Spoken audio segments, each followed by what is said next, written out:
අයිබෝන් දුවල පුතාලා අයිබෝන් අයිබෝන් සර්.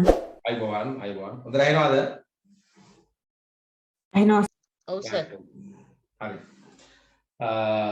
මම දැම්ම 7 වසර පාස් පේපර්ස් එක 2019 බස්නාහිර කරලා දැම්ම YouTube එකට. ඒක ඔයාලා බලන්න කවුරු හරි කෙනෙක් කරේ නැති කෙනෙක් ඉන්නවා නම් ඒ පේපර් එක group එකේ තියෙනවා. ඒක කරලා අරකට එක්ක බලන්න වීඩියෝ එකත් එක්ක. right? හොඳයි. අපි එහෙනම් යමු කෙලිම පේපර් එකට.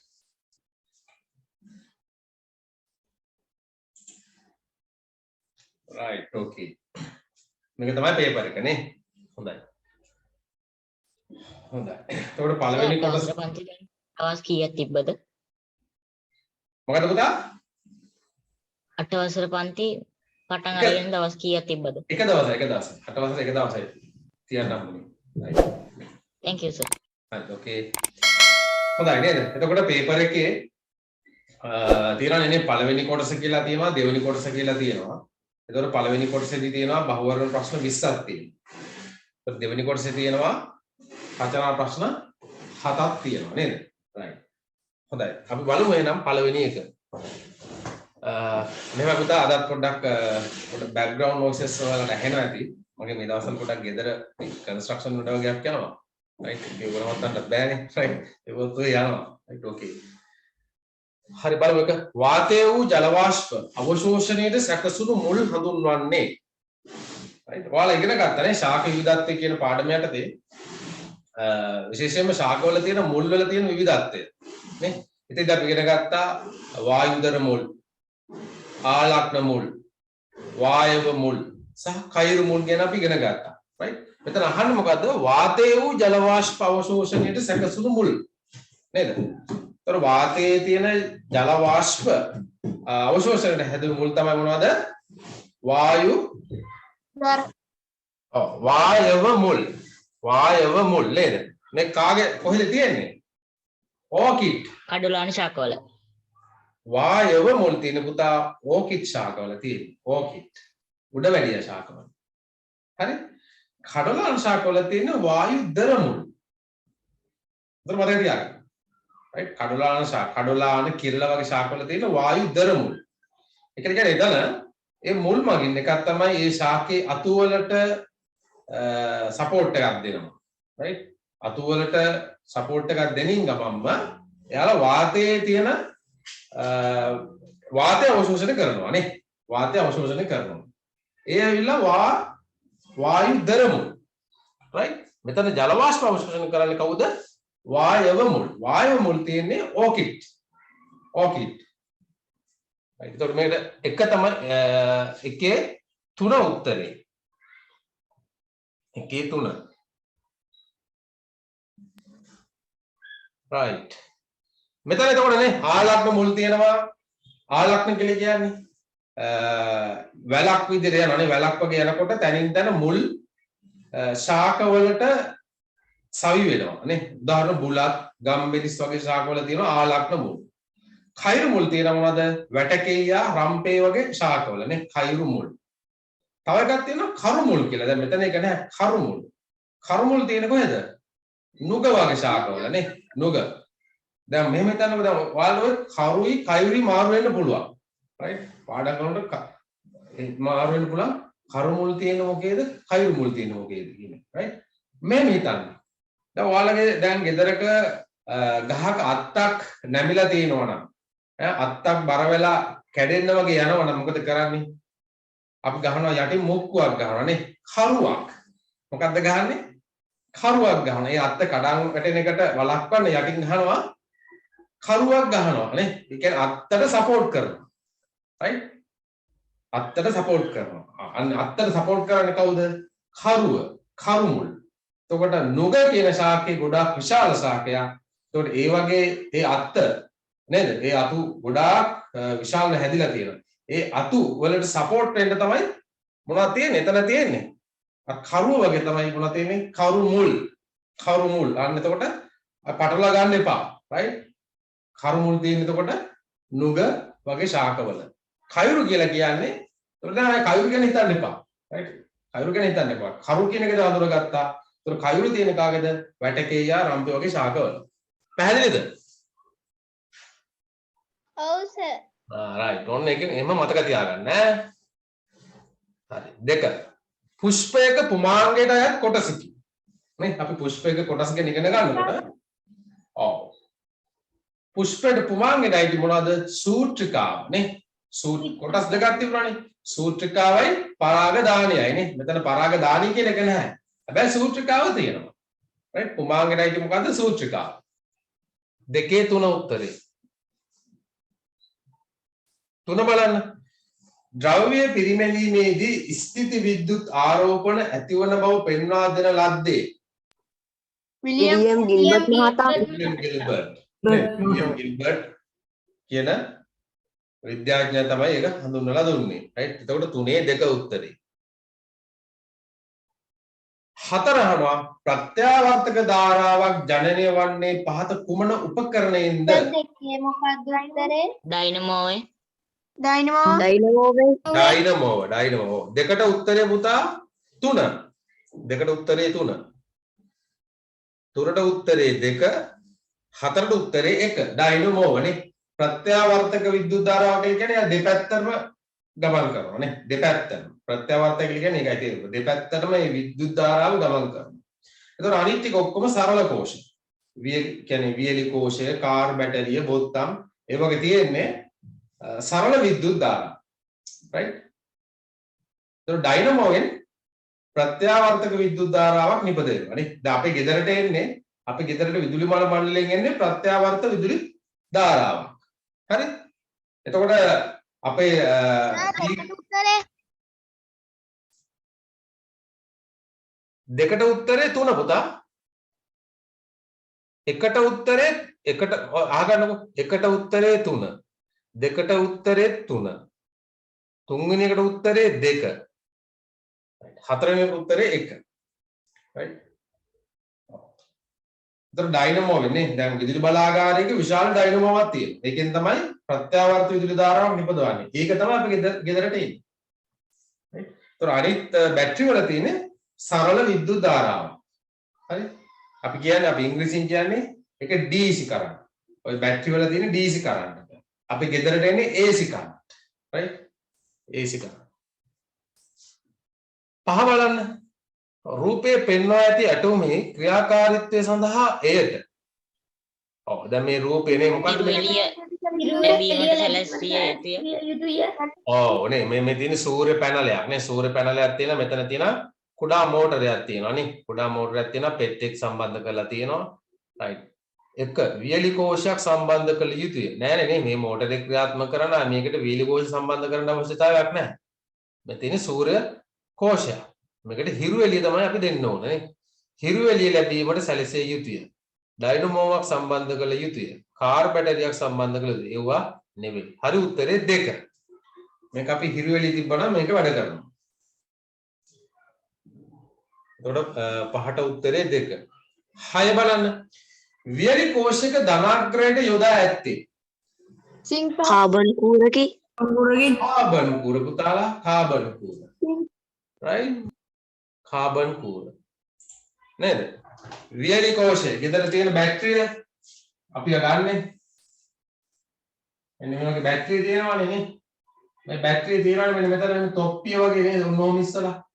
අපි මේක ඇතුළත බැලුවොත් එහෙම ඔන්නෝම තියෙන්නේ නේ. මේක කාබන් කූර. මේ කාබන් කූර මේකේ ධනාග්‍රය තමයි මෙතන නේ. මේක අපි මෙහෙම මේක ඇවිල්ලා කළු පාට කූරක්. මේක ධනාග්‍රය. ඒ කියන්නේ මේක ඇවිල්ලා කාබන් කූර. මේ වටේ තියෙන සිං තහඩුවක් තියෙනවා. right? මේ වටේ තියෙන මොනවද? සිං තහඩුවක්. සිං තහඩුව මෙතන සම්බන්ධ වෙලා තියෙන්නේ. මේ වටේටම සිං තහඩුව තියෙනවා. ඉතින් මෙතෙන් සාමාන්‍ය අපි මෙතන තමයි ඍණාග්‍රය කියලා කියන්නේ. එතකොට සිං තහඩුව ඍණාග්‍රය වෙනවා. ධනාග්‍රය වෙන්නේ මොකද්ද? කාබන් කූර. හරි ධනාග්‍රය වෙන්නේ කාබන් කූර.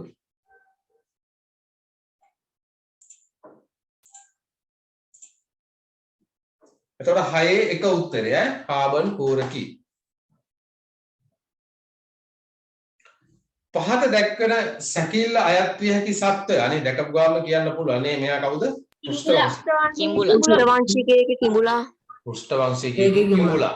පෘෂ්ඨවංශිකයේ කිඹුලානේ 7 3 නේ. කුණ්ඩල්ල කියන කෙනාට කොඳුවට පෙලක් නැහැ නේද? right 7 3 උත්තරේ. මෙම ජීවියාගේ හැඩය හා වර්ණය නිසා ලැබී ඇති ප්‍රයෝජන වන්නේ. ගොදුරු සොයා ගැනීමට හැකියාව. ඔව්. බලමු අපි විලෝපීන්ගෙන් ආරක්ෂාවයි. පරිසරයේ වෙනස් වීම අනුව නොනැසී සිටීමේ හැකියාවයි. ඊළඟට ගොදුරු සොයා ගැනීමට ඇති හැකියාවයි. ඉහත සියල්ලම වේ කියලා තියෙනවා නේද උත්තරේ. එතකොට මේ හැම දේම පුතාලා මේකෙන් සිද්ධ වෙනවා නේ. කිඹුලා ටිකක් කිඹුලා නිකන් මඩ පාට ලොකුරු පාටක් තියෙනවා. මෙයා හැංගිලා ඉන්නේ නේ. එයා මඩ වතුරේ ගිලිලා S2 විතරක් එළියට පේනවා නේ. මෙයාගේ S2 තියෙන්නේ උඩ තියෙන්නේ නැත්තම්. කොම්බේ උඩ තමයි S2 පිටලා තියෙන්නේ නේද? S2. එතකොට S2කින් විතරක් S2ෙත් තියෙනවා නේද? සිවියක් තියෙනවා. ඒක වහගෙන ඉන්නේ. අවශ්‍ය වෙනවා මේ සිවිය අරලා එයා අර ගන්නවා. right? එතකොට මෙයාට මේ හැම වාසියක්ම තියෙනවා. ඒකත් දැන් මෙයාවත් කන්න බලාගෙන ඉන්නවනේ සත්තු නේද? සමහර සත්තු මෙයාවත් ආහාරයට ගන්න බලාගෙන නැහැ. ඒකට ඒගොල්ලන්ගෙනුත් මෙයා ආරක්ෂා වෙනවා. ඒකම මෙයා හැංගිලා ඉඳලා නේද? එතෙන්ද එන සත්තුව ආහාරයට ගන්නවා නේ. වතුර බොන්න එන මුවාව අල්ල ගන්නවා. නේද? ඒ වගේ සත්තු ගොදුරු කර ගන්නත් ලේසි. අනිත් එක තමයි මෙයාගේ තියෙන්නේ ඒ වර්ණය. හරි ඒ හින්දා පරිසරයටත් ඒක අනුවර්තන වෙලා තියෙන්නේ. දැඩි හිරි රශ්මියෙන් ආරක්ෂා වෙන්නේ. ඝන සම සහිතයි. උත්තරේ තමයි ඉහත සියල්ලම. right 8 4 උත්තරේ ඉහත සියල්ලම.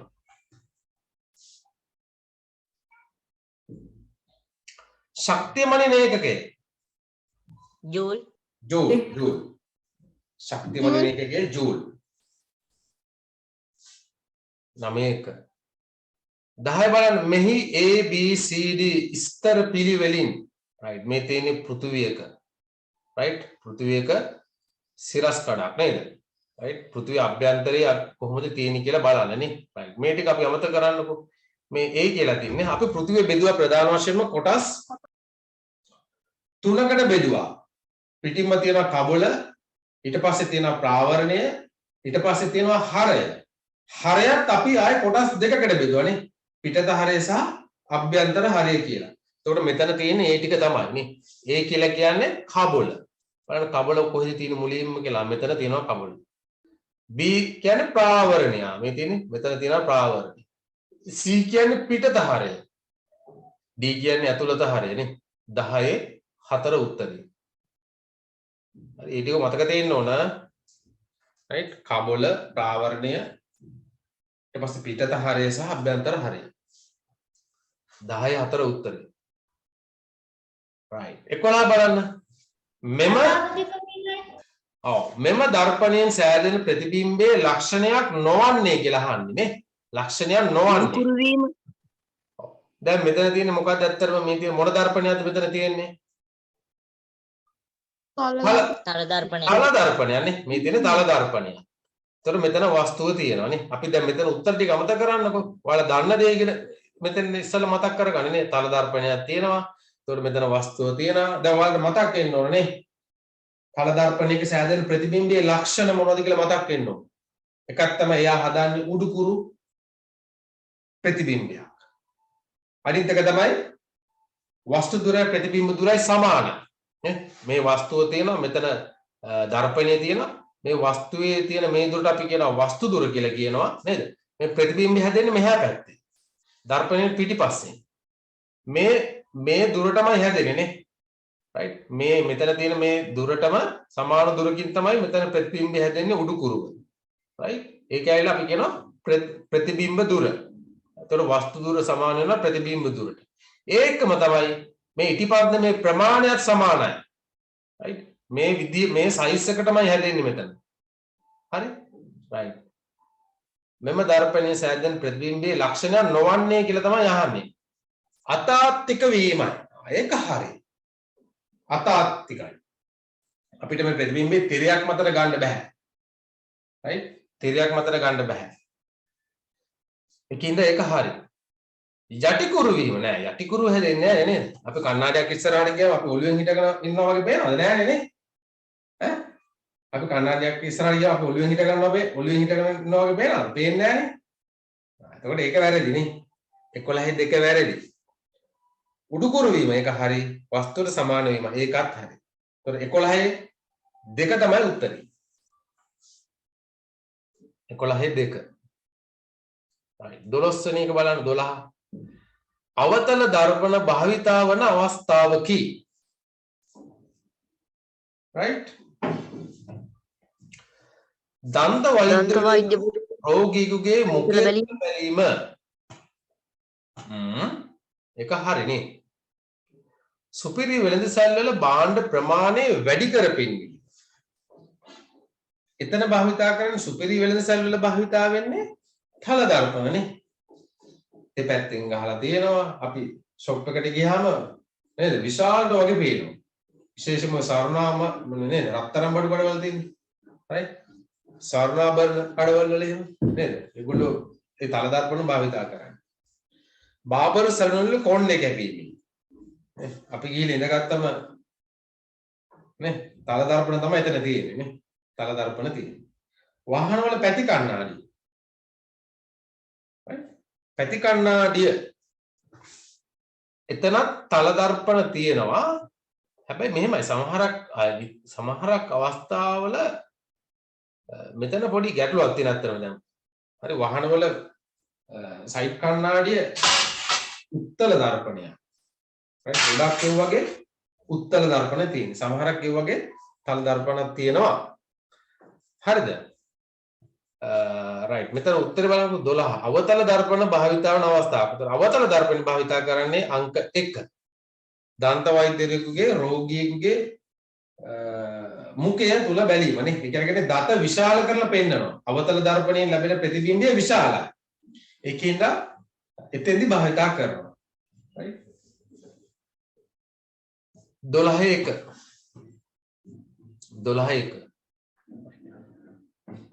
හතරවෙනි එකට පුතා මෙතන මේ වාහන වල පැති කණ්ණාඩිය ලෙස භාවිතා වෙන උත්තර දර්පණ.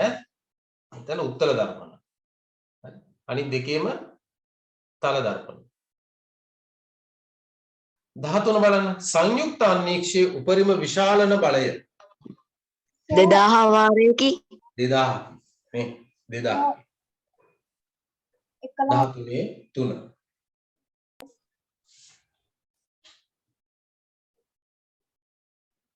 3 11ටයි 12ටයි උත්තරේ කියන්න පුළුවන්ද?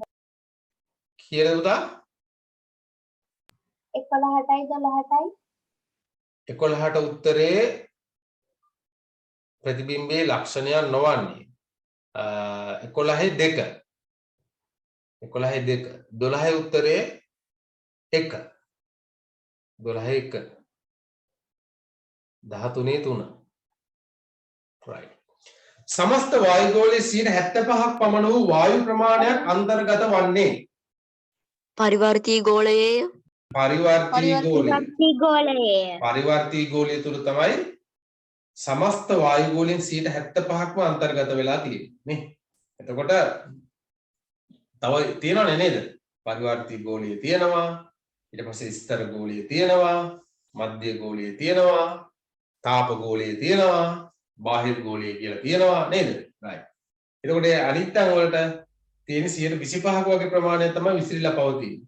ඒතර වැඩිම වාතය තියෙන මොනේ කොහෙද? පොළව ආසන්නයේ තියෙන නේද? පොළව මත පවතින පරිවර්තී වායුගෝලය තුල.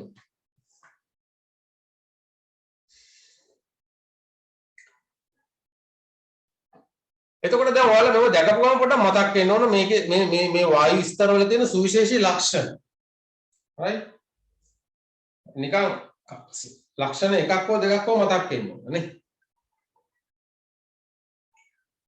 මධ්‍ය ගෝලය මොකටද සාමාන්‍යයෙන් පොදුවේ ප්‍රසිද්ධ මොකටද මධ්‍ය ගෝලය? ඕසෝන් ස්තරයට. මධ්‍ය ගෝලය කියලා කියන පුතා ශීත ගෝලය නේ. සිසිල් කලාපය. ස්තර ගෝලය තුල තමයි තියෙන ඕසෝන් ස්තරය. right तो मध्य गोले තියෙන සිසිල් මැද කලාපේ සීතලයි දැන් මධ්‍ය ගෝලයට උඩින් තියෙන මොකක්ද ආය? තාප ගෝලය. right? තාප ගෝලය කියන්නේ සෙල්සියස් අංශක යන්න පුළුවන් සෙල්සියස් අංශක 500 සිට සෙල්සියස් අංශක 2000 වගේ උෂ්ණත්වයකට යන්න පුළුවන්. ඒ තරම් උෂ්ණත්වයක් තියෙනවා. right? මධ්‍ය ගෝලය තුල. so තාප ගෝලය තුල. හරි? ඊළඟ මධ්‍ය ගෝලය තුල තමයි ඔය උල්කාපාත එහෙම ගිනි ගන්නේ. උල්කාපාත වැටෙනකොට ඒගොල්ලෝ දහණය වෙන්නේ මධ්‍ය ගෝලය තුල. එතකොට තාප ගෝලය තුල තමයි තියෙන්නේ ඔය මොනවද තියෙන්නේ? ජාත්‍යන්තර අභ්‍යවකාශ ජාත්‍යන්තර මධ්‍යස්ථානය. අභ්‍යවකාශ මධ්‍යස්ථානය. නේද?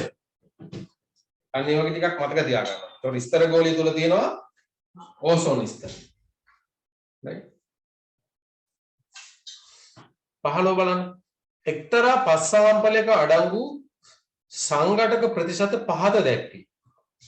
මැටි 10%යි, වැලි 80%යි, හ්‍රොන් මඩ 10%යි.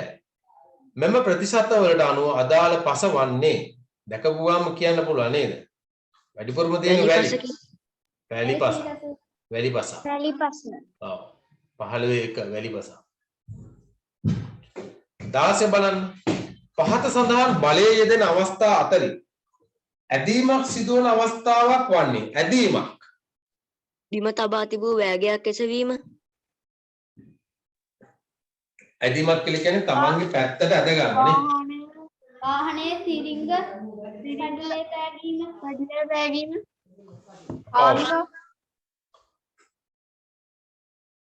ඔව් ඇදීමක් කියලා කියන්නේ තමන්ගේ පැත්තට යම් කිසි දෙයක් ලබා ගන්නකොට එතන සිද්ධ වෙන ඇදීමක් නේ. right?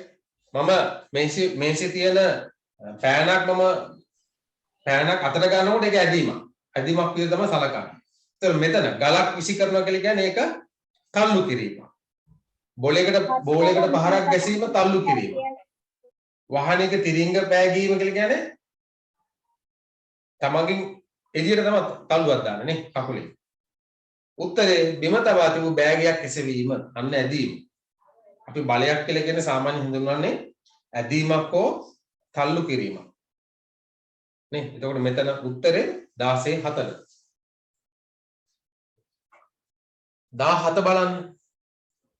පරිප්පු වල අඩංගු පෝෂක වර්ග අතර බහුලව හමු නොවන පෝෂක වර්ග වන්නේ khනිජ. පරිප්පු වල නේ? පරිප්පු වල පුතාලා ප්‍රෝටීන තියෙනවා. khනිජත් තියෙනවා. කාබෝහයිඩ්‍රේට් උත් තියෙනවා. ලිපිඩ තාමත්ම අඩුයි නැත්තරම්. right? 17 උත්තරේ. ලිපිඩ. පරිප්පු වල තෙල් ගතියක් නැහැ. නේ? තෙල් දැම්මොත් තෙල් ගතිය තියෙනවා අපිට පරිප්පු වෙනකොට. එහෙම නැතුව තෙල් ගතියක් නැහැ. හරි? කියන්නේ ලිපිඩ තමයි බහුලවම හමු නොවන පෝෂක වර්ගය. අනිත් ටික තියෙනවා. වැඩිපුරම තියෙන්නේ ප්‍රෝටීන්. ඊට පස්සේ කාබෝහයිඩ්‍රේට්. ඊට පස්සේ khනිජ. අඩුවෙම තියෙන්නේ ලිපිඩ. දැන් මේකට උත්තරේ තමයි ලිපිඩ. 17 18 බලන්න. පහත සඳහන් කන්ජ වර්ග සහ අඩංගු ආහාර නිවැරදිව ගැලපෙන පිළිවෙල ඇතුළත් පිළිතුර තෝරන්න. මෙතන තියෙන කනිජ වර්ගය තියෙනවා අඩංගු ආහාරය තියෙනවා නේද? ඔව් කනිජ වර්ග කැල්සියම්, යකඩ, අයඩින්. අඩංගු ආහාර මුහුදු ආහාර, ගොටුකොළ, හාල් මැස්සන්. right. අපි බලමු එහෙමනම්. කැල්සියම් වැඩිපුර තියෙන්නේ කාගේ ළඟද? හාල් මැස්සන්. හාල් මැස්සන්ගේ. හාල් මැස්සන්ගේ. හාල් මැස්සන්ගේ තියෙන්නේ පිටින් අපිට පේනවා නේ. අර සුදු පාට ඉරක් වගේ තියෙන්නේ. හාල් මැස්සන්ගේ. මේ දිගටි. ඒකේ තියෙන කැල්සියම් තියෙන්නේ. right? කැල්සියම් තියෙන. ඊට අමතරව අපි හාල් මැස්සෝ කනකොට හාල් මැස්සගේ මේ නේද? ඇතුලේ තියෙන මේ කුඩා ඇට සැකිල්ල අපි ඉවත් කර කන්නේ නැහැ නේ. නේ? හාල් මැස්සම කනවා නේ.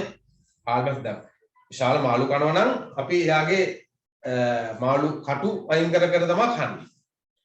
එතකොට මේ හාල් මැස්ස කනකොට එයාගේ ඇට සැකිල්ලත් එක්කම තමයි අපි ආහාරයට ගන්න. ආතින්දී අපිට ගොඩක් කැල්සියම් ලැබෙනවා. ඒකයි කියන්නේ කුඩා මාළු ගුණයි කියලා කියන්නේ. right?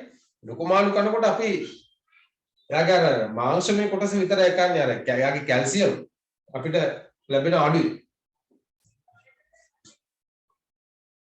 right ඒකයි කියන්නේ හාල් මැස්සෝ සාලයෝ කුරුල්ලෝ right ඒ වගේ කුඩා මාළු ගුණයි. එතකොට C තමයි එතකොට මුලට එන්න ඕන. C කොහෙද මුලට තියෙන්නේ? එකෙක් තියෙනවා හතරෙක් තියෙනවා. එහෙනම් මේ එක හෝ හතරෙන් දෙකෙන් එකක තමයි උත්තරේ වෙන්න ඕනේ. අපි තවදුරටත් බලමු. යකඩ කොහෙද තියෙන්නේ? ගොටුකොළ යකඩ තියෙනවා ගොටුකොළ වල තියෙනවා.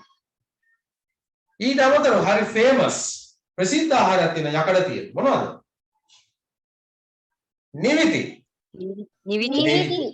නිවිති වලක් තියෙනවා යකඩ. right අයඩින් තියෙනවා කොහෙද? මූදු ආහාරවල නේ. ඒකට කියන්නේ මුහුදු මාළු වල එහෙම අයඩින් තියෙනවා. ඒතකොට CBA තමයි උත්තරේ. CBA 19 බලන්න. right සරල ආහාර ඊට පස්සේ තියෙනවා x කියලා දෙයක් තියෙනවා, ඊතලයක් තියෙනවා, y කියලා දෙයක් තියෙනවා, කාබන් ඩයොක්සයිඩ් තියෙනවා නේ, ප්‍රාශ්වාසයෙන් කියලා පිට වෙනවා, z තියෙනවා නේද? ජීව ක්‍රියා සඳහා භාවිතා කරනවා. පොඩි සටහනක් ගහලා තියෙනවා නේ. අපි බලමු. ජීවීන් ශ්වසනය සිදු කරනුයේ ඇයිද යන්න පැනයට පිළිතුර මෙම සටහන ඇසුරින් දැක්වේ. මෙහි x y සහ z යන ස්ථාන ගැලපෙන්නේ පිළිවෙලින් නේද? මේ ඇවිල්ලා ප්‍රභා සංශ්ලේෂණයේ මේ ශ්වසනයේ සමීකරණය මේ තියෙන්නේ. right සරල ආහාර මත කවුද ක්‍රියා කරන්නේ? x කියන්නේ කවුද? ඔක්සිජන්. x කියන්නේ ඔක්සිජන්. right එතකොට හැදෙනවා මොනවද හැදෙන්නේ? ජල වාෂ්පයි කාබන් ඩයොක්සයිඩ් නේ. ජල වාෂ්පයි කාබන් ඩයොක්සයිඩ් තමයි හැදෙන්නේ. එතකොට y කියන්නේ ජල වාෂ්ප. පොඩෙන් නෑ මෙතන මේ යටින් තියෙන තව ඊතලයක් ගන්න ජීව ක්‍රියා සඳහා භාවිතා කරා. එහෙමනම් මෙතන වෙන්න ඕන ශක්තිය. මේක වෙන්න ඕන. හරි මෙතන ශක්තිය. y කියන්නේ ශක්තිය. කාබන් ඩයොක්සයිඩ් උත් හැදෙනවා. right ඊළඟට ආනවා z යනවා. මෙතන තව z කියලා එකකුත් තියෙනවානේ. ඒක තමයි එතකොට ජල වාෂ්ප වෙන්නේ. පැහැදිලිද? එතන y කියන්නේ ශක්තිය. z කියන්නේ ජල වාෂ්ප. එතන උත්තරේ වෙන්න ඕන ඔක්සිජන් ශක්තිය හා ජල වාෂ්ප දෙක. 19 දෙක තමයි උත්තරේ. 19 දෙක. right 20 ශිෂ්‍යයෙක් තම පාසල් වත්තේ පහත සඳහන් ස්ථාන හතරෙහි පසේ උෂ්ණත්වය මනන ලදී. ඒ අතරින් අඩුම උෂ්ණත්වයක් වාර්තා වනු ඇත්තේ කවර ස්ථානයේ වූ පසෙහිද? අතු අතර විහිදී ගිය ගසක් යට වූ පසෙහිය. ඔව් නේද? right පසේ උෂ්ණත්වය මනන ලදී. ඒ අතරින් අඩුම උෂ්ණත්වය වාර්තා වනු ඇත්තේ කවර ස්ථානයේ? නිකන් හෙවන සහිත පසක් වෙන්න බෑ නේද? right එතකොට ක්‍රීඩා පිටියේ ඇති පසේ. ඒතකොට ක්‍රීඩා පිටිය කියලා කියන්නේ හොඳට හිරුවේදී ලැබෙන ස්ථානයක්. එතකොට එතන උෂ්ණත්වය වැඩි. එලිමහන් බිමක් කියලා කියන්නේ ඒත් එහෙම තමයි. හොඳට හිරුවේදී ලැබෙන. එතකොට උෂ්ණත්වය වැඩි. අතුපතර විහිදීගේ ගසක් යට කියන්නේ හොඳ සෙවණක් තියෙනවා. අන්න එතකොට එතන පසේ උෂ්ණත්වය අඩුයි. right දුර පැනීමට තනා ඇති වලේ ඇති වැලි සහිත පසේ නේ. එතකොට දුර පනින්නේ ගසස්සේ නෙවෙයි නේද? ඒකත් ග්‍රවුන්ඩ් එකේ තමයි තියෙන්නේ. එතකොට ඒකේ වැලි දාලා තියෙනවා නේ. වැලි කියලා කියන්නේ ඉක්මනටම රත් වෙනවා. එතකොට එතරම් උෂ්ණත්වය වැඩි. එතකොට 23 උත්තරේ. right 23. right අන්න ඔය වගේ ඔයාලා බහුවර්ණ ඔයාගේ ප්‍රශ්න කරනකොට පුතාලා අනිත් උත්තර ගැන පොඩ්ඩක් දන්න දේවල් මතක් කරගෙන යන්න ඕන. අන්න එහෙමයි ඉගෙන ගන්න. පැහැදිලිද? right අනිත් දෙයක් තිබුණොත් ඒකත් බලන්න මොකද්ද කියලා. හරි ඒ වගේ විචාරශීලීව right විග්‍රහ කර කර තමන්ම විග්‍රහ කර කර ඔය වගේ පේපර්ස් කරන්න. තොර හොඳට මතක හිටිනවා. හරි ඔන්න දැන් 20න් කීයක් වගේ හරිද දැන් කට්ටියගේ? දාන්න බලන්න මට chat එකට කීයක් හරිද කියලා. 18යි. කාගේද 18? ජෙනිරුගේ. ජෙනිරු 18යි. අනික කට්ටිය දාන්න බලන්න chat එකට. සර් මටත් 18යි. හොඳයි very good. නෑ සර් 19ක් කියලා. තේන්සා 20යි very good. ඉමාෂා 13යි. ඉමාෂා මොකද? පාඩම් කරේ නැද්ද? සෙනුර 17යි හොඳයි. Kavisha දිල්හරි 20න් 20යි very good. අනික කට්ටිය දාන්න බලමු තාම.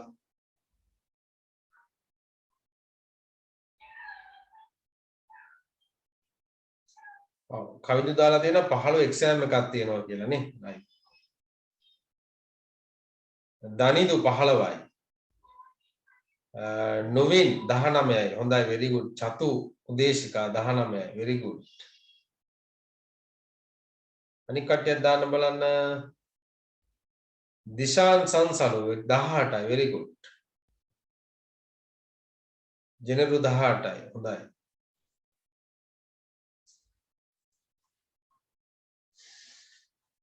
දාන්න බලන්න අනික කට්ටිය. ඉන්නවනේ 14ක් කොයිද මේ?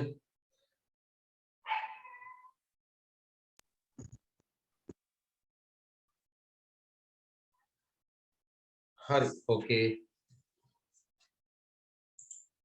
හොඳයි අපි එහෙමනම් යමු දෙවෙනි කොටසට. දැන් පුතාලා මේ එදා 8 වසරේ පන්තියට සම්බන්ධ වෙච්ච ළමයි ඉන්නවනේ මෙතන සම්බන්ධලා නේද ඉන්නේ කීප දෙනෙක් හරි. ඔව් සර්. right. හරි හරි.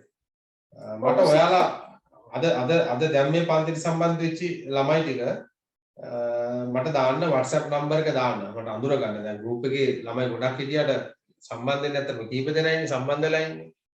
හරි මට ඒගොල්ලෝ මට අඳුර ගන්න ඕන කවුද කියලා. හරි. කියන මට දාන්න WhatsApp message එකක් දාන්න මේ chat එකට හරි එහෙම දාන්න. මේ නම්බර් එක දාන්න.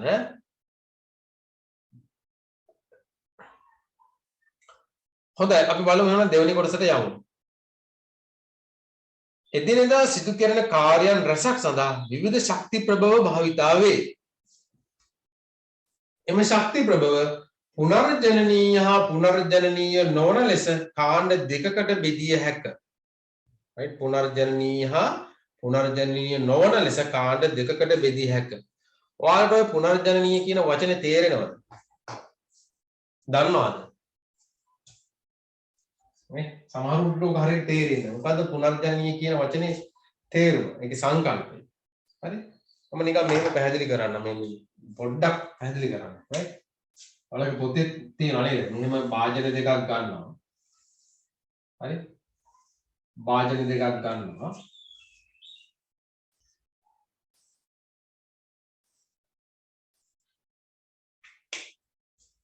right? මෙතන සමාන කෝප දෙකක් ගන්න. එක සමාන කෝප දෙකක්. මෙතෙන්දී මේ වගේ එක කෝපයකුයි තව විශාල කෝපයකුයි ගන්න. දැන් මේකේ වතුර තියෙන සමාන ප්‍රමාණයක්. මේ දෙකේම එක සමාන ප්‍රමාණයක් වතුර තියෙනවා. මේක A කියලා අපි හඳුන්වනවා, මේක B කියලා අපි හඳුන්වනවා කියලා හිතන්නකෝ. right.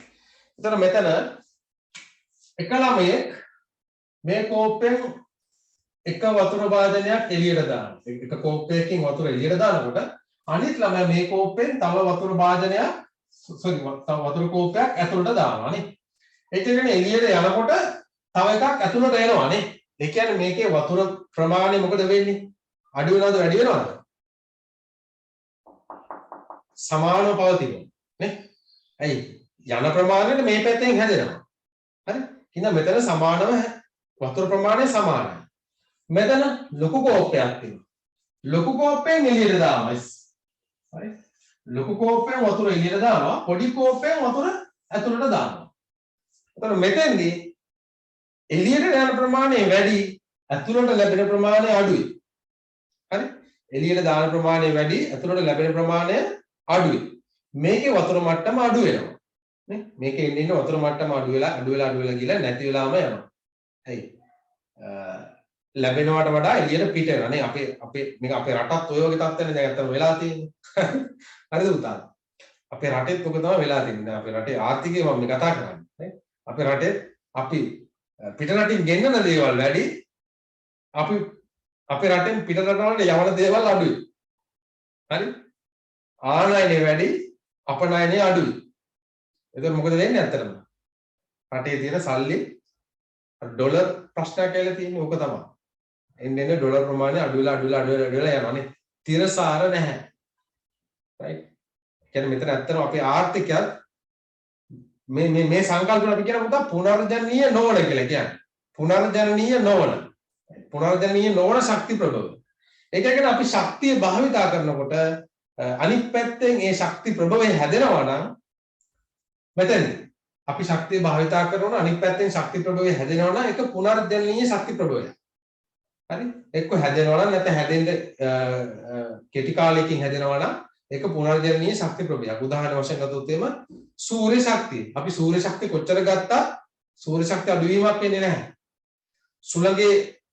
සුළඟේ තියෙන චාලක ශක්තිය අපි කොච්චර ප්‍රයෝජනට ගත්තත් සුළඟ අඩු වෙන්නේ නැහැ.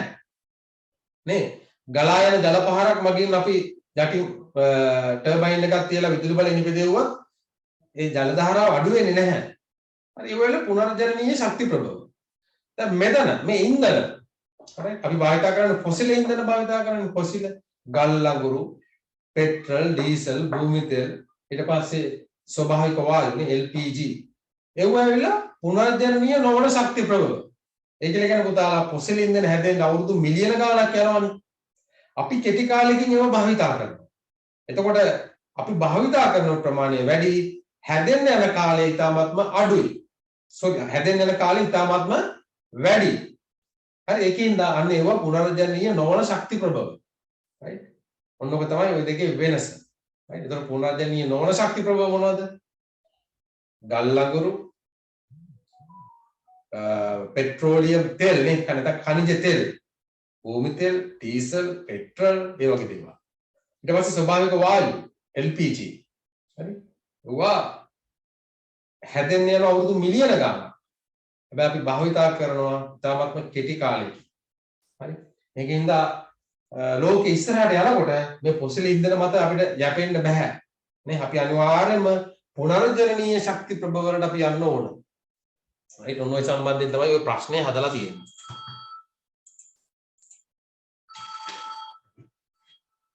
මට තප්පරයක් දෙන්න උතාලා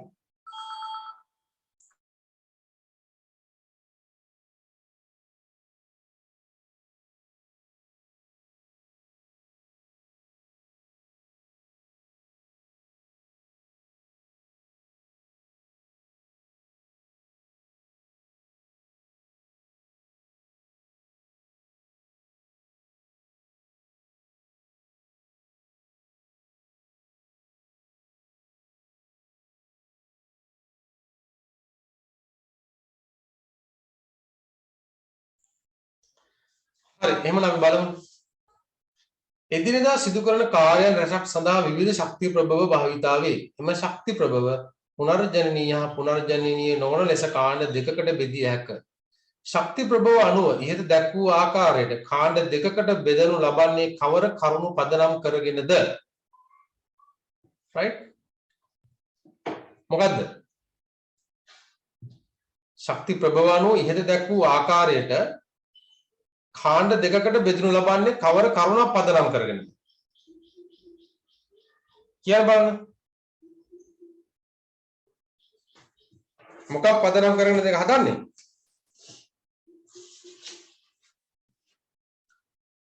මතකයිද?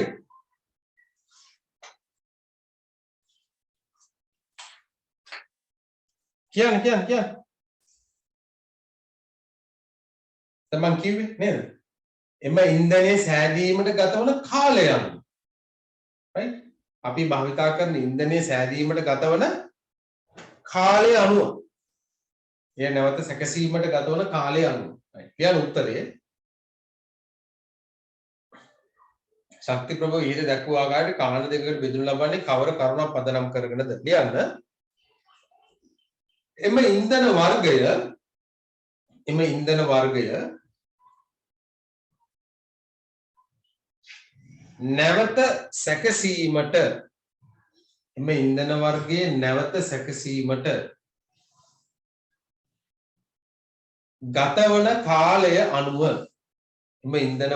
නැවත සැකසීමට ගතවන කාලය අනුව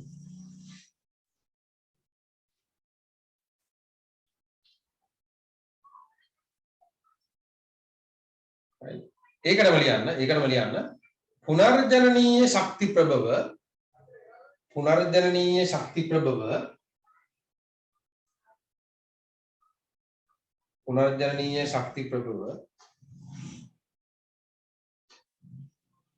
කාණ්ඩයට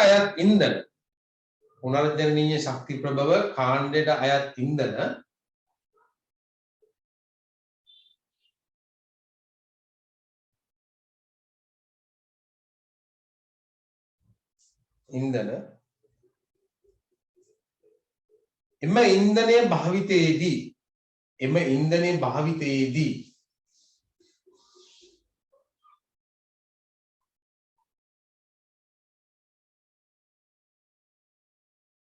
එම ඉන්ධනයේ භාවිතයේදී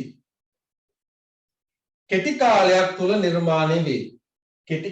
තුල නිර්මාණය වේ.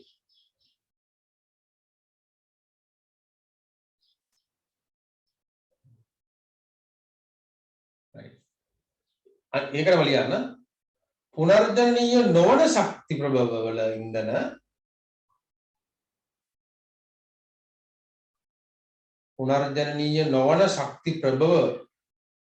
ඉන්ධන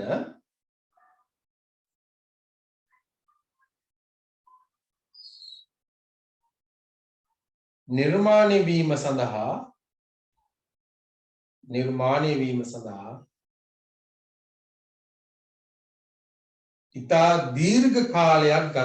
ඉතා දීර්ඝ කාලයක් ගත වේ. right.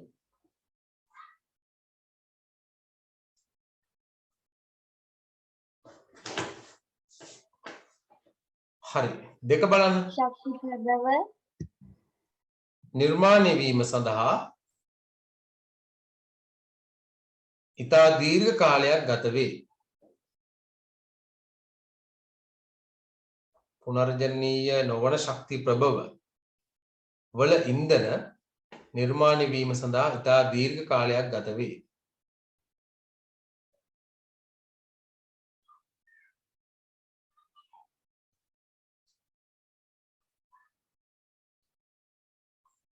right. දෙක දර ග්‍රාමීය නිවෙස්වල බහුලව භාවිතා වන ශක්ති ප්‍රභවයකි. දර ග්‍රාමීය ප්‍රදේශවල තමයි ගොඩක් භාවිතා වෙන්නේ නේ. දැන් නම් ඉතින් නාගරික ප්‍රදේශවල අයත් දැන් දර වලට යොමු වෙලා ඉන්නේ නේද? right මේ ගෑස් ප්‍රශ්නයි ඒ හින්දා right. අහනවා ඒ දර ඉහත සඳහන් කවර ශක්ති ප්‍රභව කාණ්ඩයට අයත් වේද? පුනර්ජනනීයද පුනර්ජනනීය නොවනද? දර කියලා කියන්නේ මොනවද? පුනර්ජනනීය ශක්ති ප්‍රභවය. right. දර කියලා කියන්නේ පුනර්ජනනීය ශක්ති ප්‍රභවය. නේ දර අයිති වෙන්නේ ජෛව ස්කන්ධ කියන යටතට. ජෛව ස්කන්ධ.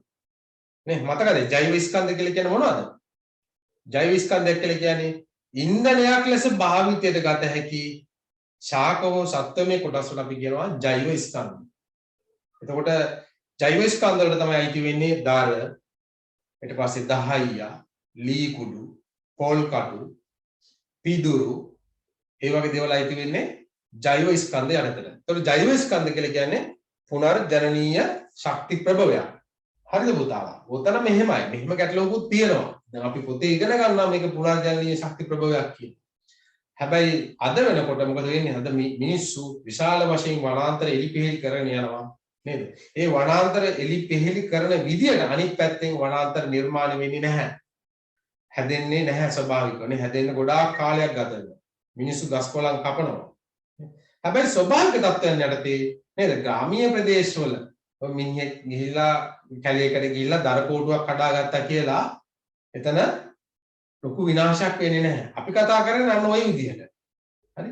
මේක නේද මේ මහා පරිමාණයට ගිහිල්ලා වනාන්තරයේ තියෙන ගස් ටික ඔක්කොම කපාගෙන ඇවිල්ලා දර හදනවා කියන සංසිද්ධියම නෙවෙයි. right? අපි කතා කරන්නේ මේ වගේ දෙයක්. හරිද? එතකොට ඒ දර හැදෙනවා. ඒ කියන්නේ ස්වභාවිකවම ගහක් මැරුණාම අනිත් පැත්තෙන් ගහක් හැදෙනවා නේ. අන්න ඒකයි අපි කියන්නේ ඒක පුනර්ජනනීය ශක්ති ප්‍රභවයක් කියලා කියන්නේ ඒකයි. හරි? ඔබට විවිධ ශාක වලින් ලබාගත් දර වර්ග කිහිපයක් සුදුසු බඳුන් ජලය උෂ්ණත්ව මානයක් හා විරාම කටිකාවක් සපයා ඇතැයි සිතන්න. මෙම ද්‍රව්‍ය භාවිතා කර වැඩි තාපයක් නිකුත් කරන දර වර්ගයේ සොයා ගන්නා අයුරු පියවර 3කින් ලියා දක්වන්න. ඔව් මොකක්ද අපි කරන්නේ මේ? ඔයාලට දීලා තියෙනවා. ඔන්න දැන් හිතන්න අවස්ථාවක් දීලා තියෙනවා. ඔබට විවිධ ශාක වලින් ලබාගත් දර වර්ග කීපයක්. දර වර්ග දැන් කීපයක් තියෙනවා. අපි හිතමුකෝ අපි නමක් දෙමුකෝ A කියන දර වර්ගයේ තියෙනවා, B කියන දර වර්ගයේ තියෙනවා, C කියන දර වර්ගයේ තියෙනවා. right? ඔන්න A B C කියලා දර වර්ග තුනක් තියෙනවා. ඊට පස්සේ තියෙනවා සුදුසු බඳුන්. අවශ්‍ය බඳුනුත් දීලා තියෙනවා. වතුරක් දීලා තියෙනවා නේ, ජලයක් දීලා තියෙනවා, උෂ්ණත්වමානයකුත් දීලා තියෙනවා, විරාම කටිකාවකුත් දීලා තියෙනවා. right? අහනවා මෙම ද්‍රව්‍ය භාවිතා කර වැඩි තාපයක් නිකුත් කරන දර වර්ගය සොයා ගන්නා අයුරු පියවර 3කින් පැහැදිලි කරන්න. දැන් ඔයාලා පොඩි පරීක්ෂණයක් ඔය හදා ගන්නයි කියන්නේ නේ. right? අර දීලා තියෙන උපකරණ වලින්. කොහොමද කරන්නේ අපි මේ වැඩේ? කොහොමද කරන්නේ? ඉතාමත්ම සරලව නේ. අපි ගන්නවා සමාන භාජන තුනක්. බඳුන් දීලා තියෙන්නේ. සමාන භාජන තුනක් ගන්න. එක සමාන භාජන තුනක් ගන්න. right? එක සමාන භාජන තුනක් ගන්න. ඊට පස්සේ මොකද කරන්නේ? මේ භාජන තුනට සමාන වතුර ප්‍රමාණයක් පුරවන්න ඕන. right? අපි හිතමුකෝ මේකට ලීටරයක් වතුර පෙරෙවුවා කියලා. ඒ ජල මට්ටම මේකට පුරවනවා නේ. සමාන ජල පරිමාණ. අපි එකක් ලීටර නම් මෙතනත් එකක් ලීටර. ඔන්න මෙතන සමාන තත්ත්වයන්නේ සමාන භාජන තුනක් සමාන ජල පරිමාණ. දැන් මේ ටික අපි රත් කරන්න යන්නේ සමාන දර ප්‍රමාණයකින්. right? සමාන දර ස්කන්ධයකින් අපි මේක පුරවන්න මේ රත් කරන්න යන්නේ. අපි මේක රත් කරන්න right? අපි නිකන් අපි මේ වගේ ලිපක් කියලා හිතන්නකෝ. දැන් මේක ලිපක් උඩ තියෙනවා මේ භාජන තුන. දැන් මේ සමාන පරිසර තත්ත්වයන් යටතේ සමාන පරිසර තත්ත්වයන් යටතේ මෙතන අපි දර කෑලි right? මෙතන අපි දර කෑලි අපි එක මෙතන සමාන ස්කන්ධයන් ගන්නවා. අපි කිලෝ එකක් ගන්නවා කියලා හිතන්න හැම එකෙම. right? මෙතන දර කෑලි කිලෝ එකක් ගන්නවා කියලා හිතන්න. සමාන දර ප්‍රමාණයක් ගන්නවා. right? හරි? එතකොට හැමතිස්සෙම සමානයි නේ. බෝඩ් එක පේනව නේද? සමාන භාජන සමාන ජල පරිමා සමාන දර ප්‍රමාණය. අරගෙන අපි මොකද කරන්නේ? අපි දැන් මේ ටික රත් කරනවා. right? රත් කරනකොට උෂ්ණත්වය ඉහළ යනවා. අපිට දීලා තියෙන උෂ්ණත්ව මානය. අපිට දීලා තියෙන මොකද්ද? උෂ්ණත්ව මානය. විරාම කටිකාවකුත් දීලා තියෙනවා. right? විරාම කටිකාවකුත් දීලා තියෙනවා. right? මුලින්ම යමු අපි A කියන අවස්ථාවට. right? මේක A B C. මෙතන අපි දැන් මේක රත් කරනවා. අපි හිතමු මෙතන සෙල්සියස් අංශක ජලයේ නටන උෂ්ණත්වය සෙල්සියස් අංශක 100 නේ. right? ජලයේ නටන්නේ සෙල්සියස් අංශක 100 දී. right? අපි හිතනවා right?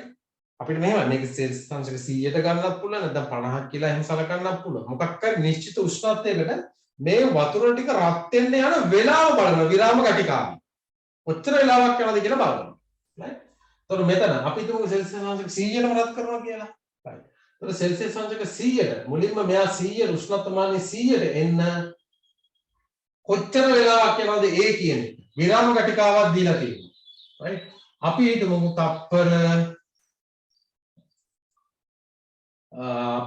තප්පර කීයක් වෙයිද? විනාඩි 10ක් කියලා හිතමුකෝ නේ. තප්පර 600ක් කියලා. right. තප්පර 600ක් යන ඔන්න මුල් අවස්ථාව.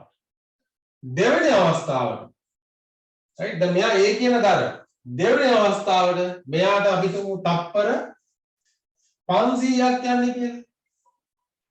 තුන්වෙනි අවස්ථාව අපි තුමු මෙතෙන් තප්පර 700ක් යනවා කියලා.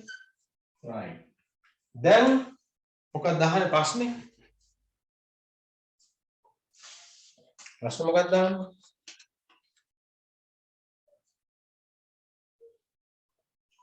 ඔව් අහන්න මොකද වැඩි තාපයක් නිකුත් කරන දර වර්ග හොයාගන්න.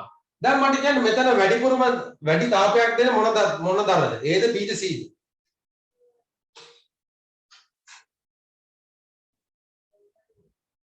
කියන්නේ තේස කියන්නේ කොයි දරද වැඩි තාපයක් දෙන්නේ? B දර. B දරනේ. ඇයි ඒ? අඩු කාලෙක නේ. දැන් මෙතන තප්පර 600යි, මෙතන තප්පර 500යි, මෙතන තප්පර 700යි. එතකොට මෙතන තප්පර 500ක්. කෙටි කාලයකින් එයා සෙල්සියස් අංශක 100ට ගිහිල්ලා හිටියේ. right? සෙල්සියස් අංශක 100ට ගිහිල්ලා තියෙනවා කෙටි කාලෙක. ඒ කියන්නේ B දර තමයි වැඩි තාපයක් ලබා දෙන්නේ. ඔන්න ඕක තමයි ওই පරීක්ෂණයේදී අපි දැන් ඔක පොතේ නැහැ නේ. අපි නිර්මාණාත්මක ගොඩනගා ගන්න. හිතලා. right? හිතලා නිර්මාණාත්මක ගොඩනගා ගන්න ඕන. හරි. එතකොට මෙතෙන්දී මොකක්ද අහන්නේ? ඔව්.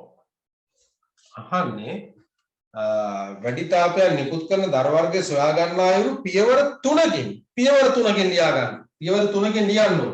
මොනවද මේ පියවර 3? මෙන්න මේ 3 තමයි. right? අපි මෙතෙන්දි කරන්නේ මොනවද? සමාන භාජන 3ක් තෝරා ගැනීම.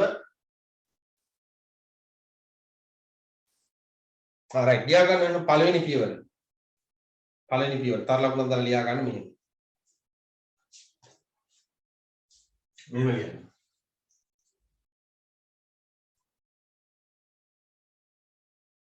සමාන ජල භාජන 3ක් තෝරාගෙන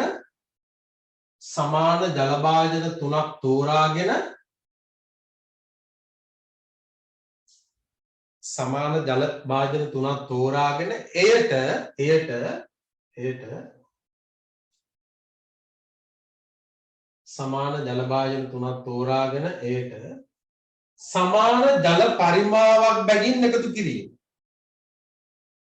ඔන්න පළවෙනි කාරණාව. සමාන ජල භාජන 3ක් තෝරාගෙන එයට සමාන ජල පරිමාවක් බැගින් එකතු කිරීම.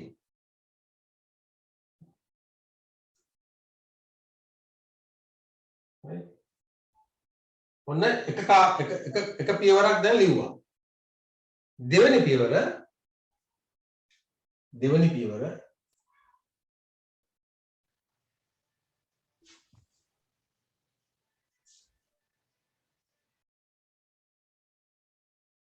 යන්න මෙහෙම. එම සමාන ජල පරිමාවන්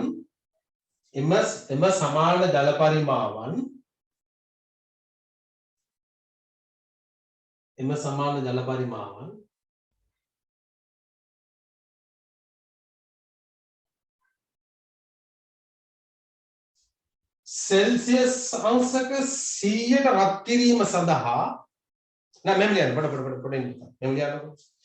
එම සමාන ජල පරිමාවන් රත් කිරීම සඳහා සමාන දර ස්කන්ධයන් ගැනීම. එම ජල පරිමාවන් රත් කිරීම සඳහා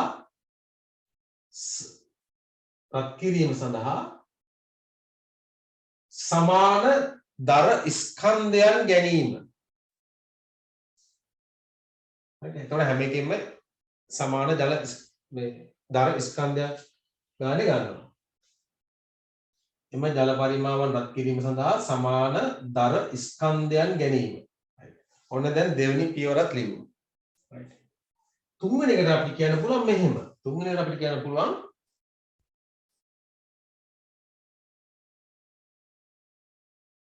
උෂ්ණත්වම ලියා ගන්න එපා. උෂ්ණත්වමානයේ නිශ්චිත උෂ්ණත්වයක් ලබා ගැනීම සඳහා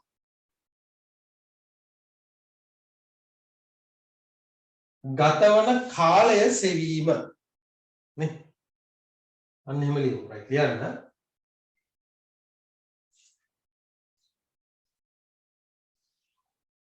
මෙහෙම ලියන්න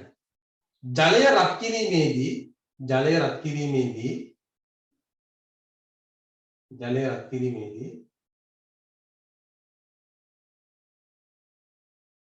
උෂ්ණත්වමානයේ නිශ්චිත අගයක් වරණ තුල දාන සෙල්සියස් අංශක 100යි කියලා දානවා 100යි කියලා නේ අපි ගමු සෙල්සියස් අංශක උතන සමහරක් විට ඔයාලා පටලවා ගන්න පුළුවන් right ඒකෙන්ද අපි ගමු එක සෙල්සියස් අංශක 90ක් කියලා ගමුකෝ right සෙල්සියස් අංශක 90ක් කියලා ගන්නකො right උෂ්ණත්වමානයේ නිශ්චිත උෂ්ණත්වයක් වරණ තුල සෙල්සියස් අංශක 90ක්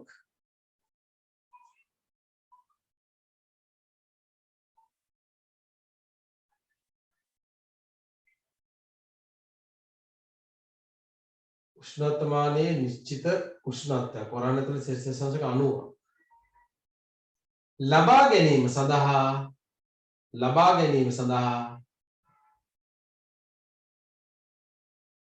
ලබා ගැනීම සඳහා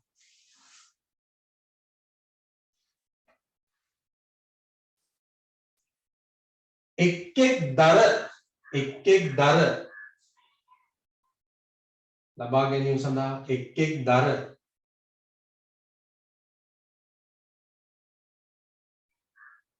වර්ගයේ දැල්වීමෙන්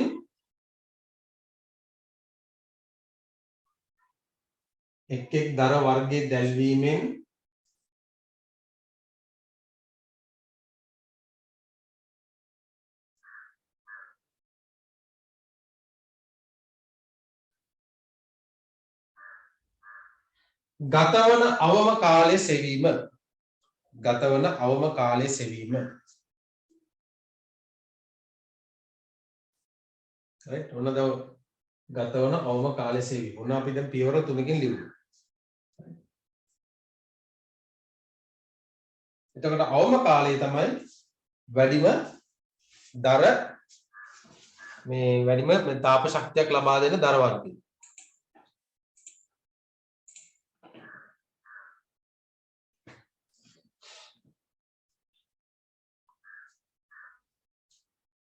right තුන්වෙනි එක බලන්න. එදිනෙදා භාවිතා වන ශක්තියින් අතර විද්‍යුත් ශක්තිය ප්‍රධාන තැනක් ගනී. පහත දැක්වෙන්නේ සරල කෝෂයක් සම්බන්ධ ක්‍රියාකාරකමකි. මේ තියෙන සරල කෝෂයක් නේද? එහි දක්වා ඇති A ද්‍රව්‍ය සහ B ලෝහය නම් කරන්න. දැන් මේ තියෙන සරල කෝෂයක්. එතකොට නේද? මෙතන තියෙන මොකද්ද? මේ MA කියලා ගහලා දෙනවා නේ. ඔයාලා යාන්තම් පේනද? මිලි ඇමීටරයක් මේ තියෙන්නේ නේද? මිලි ඇමීටරයක්. එතකොට මෙතන බල්බයක් තියෙනවා. සාමාන්‍ය අපි සරල කෝෂයට මොනවද භාවිතා කරන්නේ? මේ ද්‍රව්‍ය මොනවද? දියරය සල්ෆියුරික් අම්ලය ඔව් තනුක සල්ෆියුරික් අම්ලය. A කියලා කියන්නේ තනුක සල්ෆියුරික් අම්ලය. හරි? A කියන්නේ තනුක සල්ෆියුරික් අම්ලය. එතකොට මෙතන සිංක් කියලා මේ ලෝහ දණ්ඩට ලකුණු කරලා තියෙනවා නේ. මේක සිංක් නම් මේ පැත්තේ වෙන්න ඕන මොකද්ද? කොපර් තහඩුව නේ. කොපර් තහඩුව. එතකොට මේ සරල කෝෂයක කොපර් තහඩුව ධනාග්‍රය වෙනවා. සිංක් තහඩුව ඍණාග්‍රය වෙනවා. right? හරිද? ඔයාලට ඔය දෙක අමතක වෙනවනම් සරල කෝෂයේ ධනාග්‍රයේ සිංක්ද කොපර්ද කියන එක හොයාගන්න අමාරු නම් ඔයාලා මතක් කරගන්න බැටරිය right සාමාන්‍ය මොන බැටරියද සරල වියලි කෝෂය නේ වියලි කෝෂය ධනාග්‍රය වෙන්නේ කාබන් ඍණාග්‍රය වෙන්නේ සිංක් එතනත් එතකොට ඍණාග්‍රයට මොකක්ද අරන් තියෙන්නේ සිංක් තහඩුව මෙතනත් ඍණාග්‍රයට මොකක්ද අරන් තියෙන්නේ සිංක් තහඩුව right එතකොට සිංක් කියලා කියන්නේ ඍණාග්‍රය මතක තියාගන්න එහෙමනම් අනිත් එක ධනාග්‍රය කොපර් කියන්නේ ධනාග්‍රය එතකොට A කියලා කියන්නේ තනුක සල්ෆියුරික් අම්ලය B කියලා කියන්නේ කොපර් තහඩුව මෙහිදී ලැබෙන නිරීක්ෂණ අතරින් දෙකක් ලියන්න නිරීක්ෂණ මොනවද නිරීක්ෂණ මේකෙදී නේද එකක් තමයි බල්බයේ දැල්වීම බල්බය පත්තු වෙනවා right බල්බය පත්තු වෙනවා ඊට පස්සේ අනිත් එක තමයි මිලි ඇමීටරයේ තියෙන මේ දර්ශකය උත්ක්‍රමණය වෙනවා නේ මෙයා සැලවීමකට ලක් වෙනවා නේ උත්ක්‍රමණය වෙනවා right අනිත් එක තමයි මෙතන මේ තමලෝහය අසලින් වායුවක් පිට වෙනවා right මෙතනින් වායුවක් පිට වෙනවා ওই ටික තමයි නිරීක්ෂණ ඒක අහන්න මොකද්ද ඕකෙන් දෙකක් ලියන්න කියලායි කියන්නේ නේ right එහෙනම් ලියා ගන්නකො එක ලියා ගන්න බල්බයේ දැල්වීම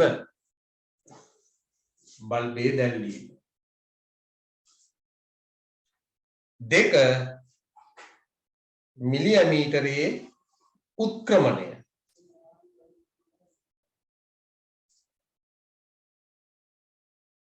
මිලි ඇමීටරයේ උත්ක්‍රමණය අනිත් එක තමයි තම ලෝහය අසලින් වායුවක් පිටවීම මොන තුනක්ම ලියුවා තඹ ලෝහය අසලින් වායුවක් පිටවීම right B බලමු පෘථිවියේ පවතින මව් පාෂාණ විවිධ හේතු මත වෙනස් වෙමින් කැබලි බවට පත්වීම පාෂාණ ජීර්ණය නම් වේ. පාෂාණ ජීර්ණය භෞතික හා රසායනික ක්‍රම මගින් සිදුවේ. එම ක්‍රම දෙකකට අමතරව පාෂාණ ජීර්ණී විය හැකි තවත් ආකාරයක් නම් කරන්න. මොකද්ද? යාන්ත්‍රික ජීර්ණය පුතා එතන භෞතික ජීර්ණය කියලා කියන්නේ ඒක තමයි. right යාන්ත්‍රික කියන්නේ භෞතික ජීර්ණයේම එක කොටසක්. හරිද?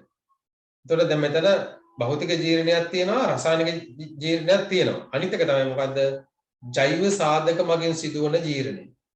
right? කියන්නේ ශාක මුල් මගින් සිද්ධ වෙන්නේ. මුල් ගිහිල්ලා ගල් වල පැල්ම වල අස්සට ගිහිල්ලා මුල් විශාල වෙනකොට ගල පැලෙනවා නේ. අන්න ඒකයි අහන්න. අපි දැන් ටිකක් ස්පීඩ් එක යමු right? ලියා ගන්න ජෛව සාධක මගින් සිදුවන ජීර්ණය. ජෛව සාධක මගින් සිදුවන ජීර්ණය. right? දෙක වීදුරු බෝලයක් තදින් රත් කිරීමෙන් පසුව එය ජල බඳුනකට දමන ලදී.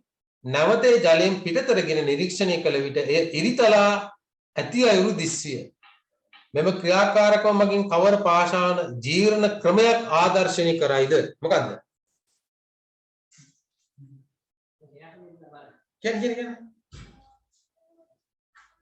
තප්පර දෙකක් තුනක් අතර කිව්ව නැත්තම් මම කියනවා නැත්නම් වෙලාව යනවනේ right මොකද අතර මෙතන වෙන්නේ උෂ්ණත්වය වෙනසක් වීම හේතුවෙන් සිදුවන ජීර්ණයක් නේද වීදුරු බෝලයක් තදින් රත් කරලා දානවා වතුරට දාමම වීදුරු බෝලය පිපිරෙනවා නේ ඔය ඇවිල්ලා භෞතික ජීර්ණය නේ භෞතික ජීර්ණය කියලා කියන්නේ මොකද්ද උෂ්ණත්වය වෙනස් වීම මගින් සිද්ධ වෙන ජීර්ණය ඊට පස්සේ සුළඟ මගින් සිදුවන ජීර්ණය නේද? ඒ වගේ දේවල්. එතකොට මෙතන උෂ්ණත්ව වෙනස් වීමක් හින්දා සිද්ධ වෙන ජීර්ණය. ඕක මොකද්ද? භෞතික ජීර්ණය. තුන්වෙනි එක බලන්න. khනිජයක් හා පාෂාණයක් බාහිර නිරීක්ෂණයෙන් වෙන් කර ගත හැකි ලක්ෂණයක් ලියන්න.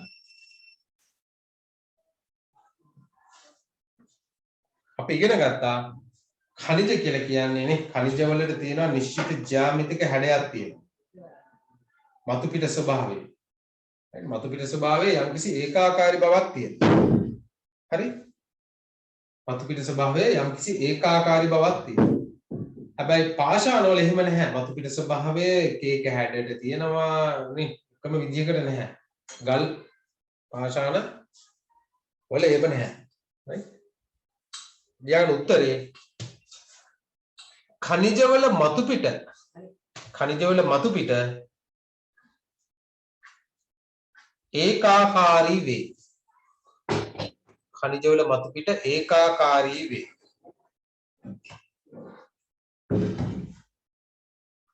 පාෂාණ මතු පිට ඒකාකාරී නොවේ. පාෂාණ මතු පිට ඒකාකාරී නොවේ. right. මේක බලන්නනේ C. රූපේ දැක්කන්නේ මීටර් 400 ධාවන පතයක්. දැන් මෙහෙමනේ මේ ග්‍රවුන්ඩ් එකක් තියෙනවානේ. මේකේ ධාවන පතයක් තියෙනවා. අහනවා මෙම ධාවන පතේ මීටර් 800ක් ධාවන ඉසව්වට සහභාගී වන ක්‍රීඩකෙක් සම්බන්ධයෙන් සැලකුව විට පොඩ්ඩක් ශබ්ද පොඩ්ඩක් එනවා පුතාලා ගණන් ගන්න එපා. right okay. ඔව්. එතකොට මේ දැන් තියෙන්නේ මීටර් 400 ධාවන පතයක්. මෙම ධාවන පතේ මීටර් 800ක් ධාවන ඉසව්වට නේ. 800ක් ධාවනය කරන්න නම් මෙයා රවුන්ඩ් දෙකක් යන්න ඕනේ නේ. අපි තු මේ ඉරෙන් පටන් ගන්නවා කියලා නේ. මේ තියෙන්නේ ආරම්භක ඉර නේද? මෙතනින් පටන් ගන්න එක රවුමක් ගියාම මීටර් 400යි. තව රවුමක් ගියාම මීටර් 800ක් එනවා. එනේ පටන් ගත්ත තැනින් අවසන් වෙනවා නේ. පටන් ගත්ත තැනින්මයි අවසන් වෙන්නේ. අහනවා එම ක්‍රීඩකයා ගෙවා යන මුළු දුර කොපමණද? දුර කීයද? මීටර් 800යි. එම ක්‍රීඩකයාගේ විස්ථාපනය කොපමණද? ඈ? විස්ථාපනය බිඳුවයි. ශූන්‍යයි. ඇයි? එයා පටන් ගත්ත තැනටම ආයෙ ඇවිල්ලා ඉන්නේ නේ. ඒතර විස්ථාපනය කියලා කියන්නේ මොකද්ද? යම් කිසි චලිතයක නේද? ආරම්භක ස්ථානයත් අවසාන ස්ථානයත් අතර ඇති ඍජු දුර. right? තේරුණාද? ආරම්භක ස්ථානයත් අවසාන ස්ථානයත් අතර ඇති ඍජු දුර අපි කියනවා විස්ථාපනය. ඒතර මෙතන විස්ථාපනයේ බිඳුවයි. ලියන්න උත්තරේ බිඳුවයි. ශූන්‍යයි. නැත්නම් ශූන්‍යයි. right? එතකොට ඔයාලා මේකෙදී බිඳුවයි කියලා නිකම්ම ලියන්න එපා. ඒකකය දාන්න මීටර් බිඳුවයි. මීටර් බිඳුවයි.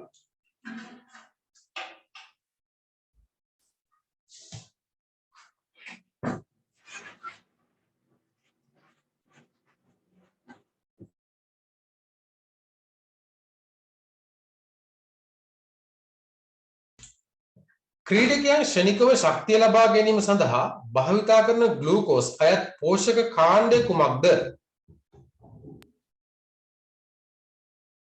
මොකද්ද? පෝෂක කාණ්ඩය. අපි ඉගෙන ගත්ත පෝෂක කාණ්ඩ කීපයක් නේ? කාබෝහයිඩ්‍රේට්, ලිපිඩ, ප්‍රෝටීන සහ khනිජ ලවණ. right? එතකොට ග්ලූකෝස් අයිති වෙන්නේ කොතෙන්ද අයිති වෙන්නේ? කාබෝහයිඩ්‍රේට් වලට.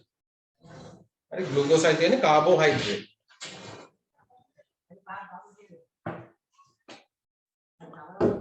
ඒක මේ උඩ එකක් තව එකක් තියෙනවා නේ C. දුර හා විස්ථාපනය අතර පවත්නා ප්‍රධාන වෙනස්කම්. කියන්න බලමු තාලා. දුරයි විස්ථාපනය අතර ඇති ප්‍රධාන වෙනස්කම මොකද්ද? දුරට නිශ්චිත දිශාවක් නැහැ.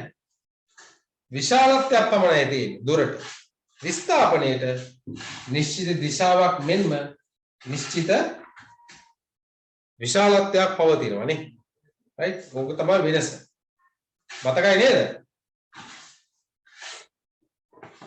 ඔව්. ලියන්න මෙතන දුරට ලියන්න. දුරට නිශ්චිත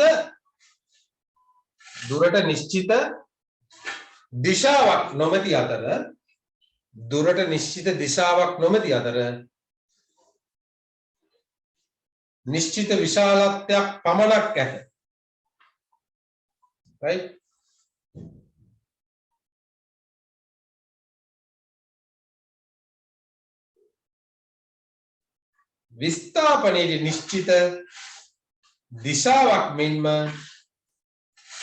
විස්ථාපනයේ නිශ්චිත දිශාවක් මෙන්ම විශාලත්වයක් ඇත. right? එතකොට අපි විස්ථාපනය හඳුන්වන්නේ දෛශික රාශියක් කියලා. මොකක් කියලාද? දෛශික රාශියක්. ඒ කියන්නේ විශාලත්වයයි දිශාවයි දෙකම පවතිනවා නම් ඒක දෛශික රාශියක්. හරි? දුර අදිශ රාශියක්. කියන්නේ දුරට විශාලත්වයක් විතරයි තියෙන්නේ. දිශාවක් නැහැ. කියන දුර අදිශ රාශියක්. right. අපි යමු එතකොට දෙවෙනි ප්‍රශ්නෙට.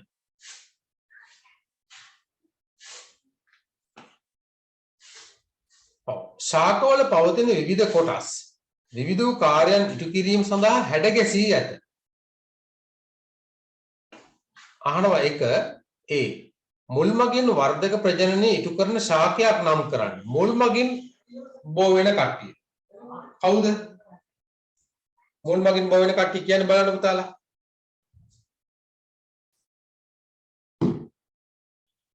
මතක් කරගන්න මොනවද? කරපිංචා. මේ කරපිංචා වල මුල් මගින් තමයි පැලවෙන්නේ නේ මුල්. කරපිංචා දෙල් ඒ වගේ ශාක නේද? කරපිංචා දෙල් ලියා ගන්න. ඊට අමතරව බෙලි. බෙලි ශාකෙත් මුල් මගින් බෝ වෙනවා. කරපිංචා බෙලි දෙල්. ඊළඟ B කියනවා ජාලාභ නාරටි වින්‍යාසයක් දරන පත්‍ර සහිත ශාකයක් නම් කරන්න. නේ? අපි ඉගෙන ගත්තා පළවෙනි පාඩමේදී නේද? ඔව්. නාරටි වින්‍යාසය. අපි නාරටි වින්‍යාසය අනුව පත්‍ර කොටස් දෙකකට බෙදුවානේ. ජාලාභ නාරටි වින්‍යාසය සහ මොකද්ද? සමාන්තර නාරටි වින්‍යාසය නේ.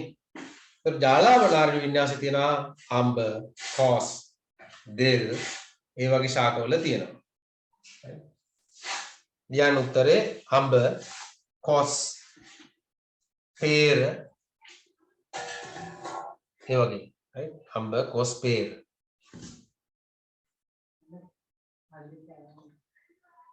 C බලන්න ප්‍රභා සංශ්ලේෂණය සඳහා හැඩ ගැසුණු කඳන් සහිත ශාකයක්. දැන් මෙයාලා කඳෙන් තමයි ප්‍රභා සංශ්ලේෂණය කරන්නේ. නේද? අපි ඉගෙන ගත්තනේ ප්‍රභා සංශ්ලේෂණයේ ශාකයක ප්‍රධාන වශයෙන්ම කරන්නේ ශාක පත්‍ර මගින්. ශාක කඳෙනුත් කරනවා. හැබැයි ඉතාමත්ම සීමිතයි.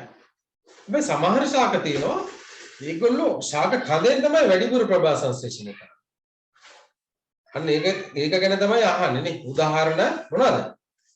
නවහන්දි. නේද? උදාහරණ නවහන්දි.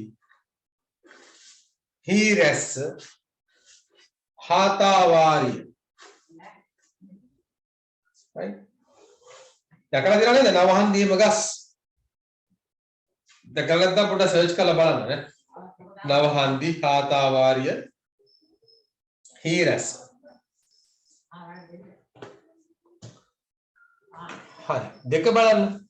ශාකවල පැවැත්මට ජලය වැදගත් සාධකයකි. එදිනෙදා ජීවිතයේදී ජලයේ ගුණ විවිධාකාරයෙන් ප්‍රයෝජනයට ගනු ලැබේ. එසේම ජීවී දේහ තුළ සිදුවන ජීව ක්‍රියා සඳහා ජලය මාධ්‍යයක් වේ. ඔව්.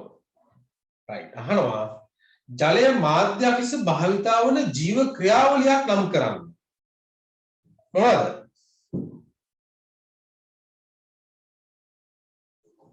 ජලය මාධ්‍යයක් ලෙස භාවිතා වන ජීව ක්‍රියාවලිය.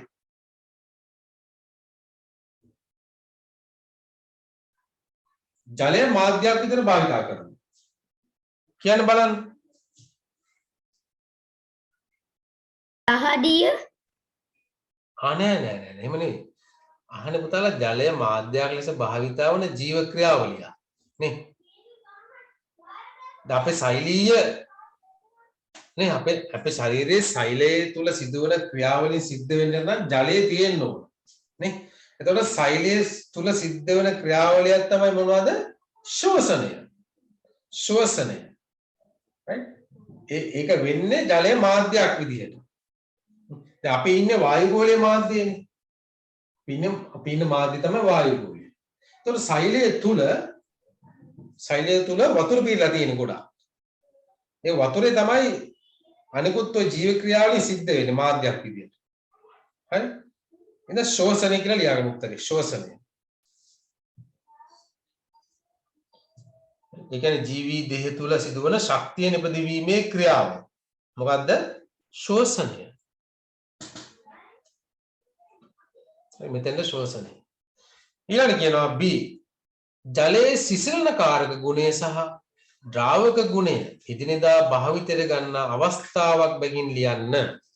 අන්න එතන වාහනයේ එන්ජිම සුසර කර ගැනීමට ඔව්. සිසිලන කාරක ගුණයක් විදිහට මොනවද ජලයේ භාවිතා වෙන්නේ? වාහනයේ එන්ජිම සුසර කර ගැනීමට මොකද පුතා? වාහනයේ එන්ජිම සුසර කර ගැනීමට ඔව් මෙහානේ සිසිලන කාරක ගුණයක් නේද? මොකද්ද? වාහනේ විකිරකය. මේ අපි කියන රේඩියේටර් කියලා. රයිට්? වාහන විකිරකයට ජලය යෙදීම. එතනින් ජලයේ ඔන්න සිසිලන කාරක ගුණය අපි ප්‍රයෝජනයට ගන්නවා. ලියා ගන්න. වාහන විකිරකයට විකිරකය නේ විකිරකය අපි කියන රේඩියේටර් කියලා කියන්නේ විකිරකය. වාහනේ විකිරකයට ජලය භාවිතා කිරීම. වරණ ඇතුළේ ලියන්න රේඩියේටර් කියලා. Right radiator.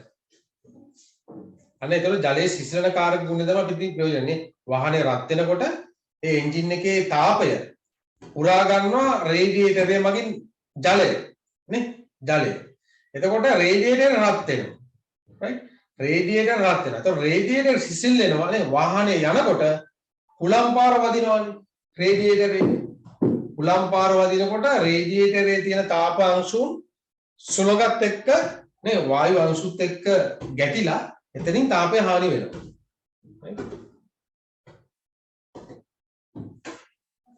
ඊළඟ යන්ත්‍ර සූත්‍ර සිසිල් කිරීමට නේ යන්ත්‍ර සූත්‍ර සිසිල් කිරීමට අපි ජලය භාවිතා කරනවා. ඒක හරියන්නේ.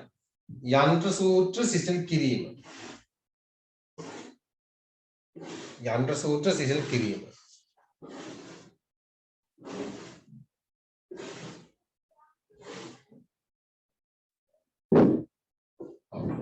ඊළඟ උදාහරණ දෙන්න ඕන ජලයේ ද්‍රාවක ගුණය නේ. අපි දැන් දුන්නා සිසිලන කාරක ගුණයට දුන්නා.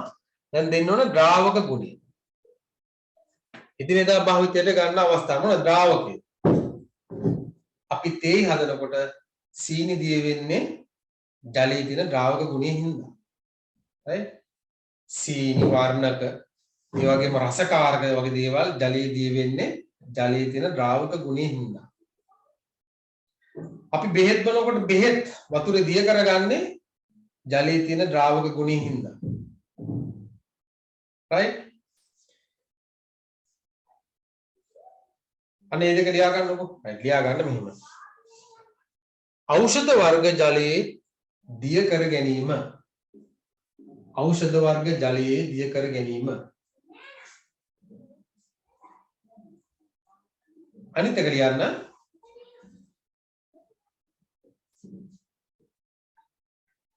සීනි කමා රසකාරක කමා වර්ණකාරක ආදිය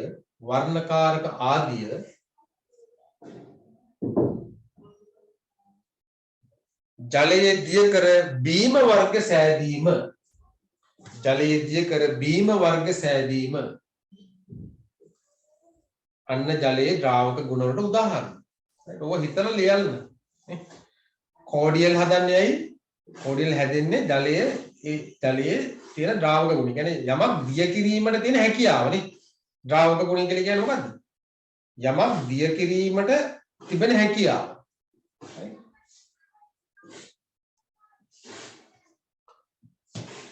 හරි. B බලන්න. B. 1 ස්ථිති විද්‍යුත් ආරෝපණ හා සංසිද්ධි එදිනෙදා ජීවිතයේදී ඔබ අත්දැක ඇත. ස්ථිති විද්‍යුතේ නේ. ඔයාලා එදිනෙදා ජීවිතයේදී අත්දැකලා තියෙන්නේ අපි 50ක් අරගෙන කොණ්ඩේ පීරලා මෙහෙම කොණ්ඩේ පීරලා කුඩා කඩදාසි කෑලි කීපයක් ළඟට ඇල්ලුව විට කඩදාසි කෑලි ටික ඇලෙනවා. ස්ථිති විද්‍යුතේ. right අහනවා එවැනි ස්වභාවික සංසිද්ධියක් නම් කරන්න ස්වභාවික සංසිද්ධියක් ස්ථිති විද්‍යුතය මගින් නැති වෙන ස්වභාවික සංසිද්ධියක් මොකක්ද පාඩම් කළා නැද්ද අකුණු ගැසීම වලාකුළු වල නේද අහසේ තියෙන වලාකුළු එකිනෙක ඇතිල්ීමේදී ස්ථිති විද්‍යුතයක් නිර්මාණය වෙනවා එතෙන්දී විදුලිය පනිනවා එක වලාකුළක ඉඳලා අනිත් වලාකුළට නේ කරන්ට් එකක් විදියට එතෙන්දී තමයි ඔය අකුණු හැදෙන්නේ අකුණු right අකුණු ගැසීම උදාහරණයක් අකුණු ගැසීම B මෙහි දැක්වෙන පරිපත වලින් ස්ථිති විද්‍යුත් ආරෝපණ ගබඩා කිරීම සිදුවන පරිපතය හා විසර්ජන සිදුවන පරිපතේ කුමක්දයි වෙන වෙනම සඳහන් කරන්න. ඔව්. මේක ඔයාලගේ පොතේ තියෙනවා නේ. මෙතන පරිපතයක් තියෙනවා මේ තියෙන පුතා දාරිත්‍රකයක්. හරි? මේ උඩ බල්බයක් නෙවෙයි තියෙන්නේ මේ තියෙන්නේ දාරිත්‍රකයක්. හරිද? ඒතර මේ තියෙන්නේ මෙතන තියෙන්නේ මොනවද? වියලි කෝෂ. වියලි කෝෂ තුනක් තියෙනවා. right? එතකොට මේ වියලි කෝෂ තුනක් මේ පරිපතයට සම්බන්ධ කරලා මෙතන කරන්නේ මේ දාරිත්‍රකයේ ආරෝපණය කිරීමක් තමයි කරන්නේ. එතකොට A කියන රූපයෙන් කරන්නේ මේ දාරිත්‍රකයේ ආරෝපණය කරනවා. එතකොට B කියන රූපය මොකද කරන්නේ? දැන් එතකොට දැන් මේ දාරිත්‍රකයේ තුලට දැන් විදුලිය ගබඩා වෙලා තියෙන්නේ. ඒ ගබඩා වෙච්ච විදුලිය ප්‍රයෝජනෙට අරගෙන LED බල්බ් එකක් පත්තු කරනවා නේ. LED එකක් පත්තු කරනවා මෙතන. කියන්නේ මෙතන මොකද කරන්නේ? මේ දාරිත්‍රකයේ තිබුණු විදුලිය විසර්ජනය කරනවා නේ. විසර්ජනය කියන්නේ දාරිත්‍රකයෙන් එළියට විදුලිය ලබා ගන්නවා. ඔව් වෙනම ලියන්න නේ. එතකොට A කියන එක ලියලා ඒක ඉස්සරහ ලියන්න ආරෝපණය කිරීම. A ආරෝපණය කිරීම නේද?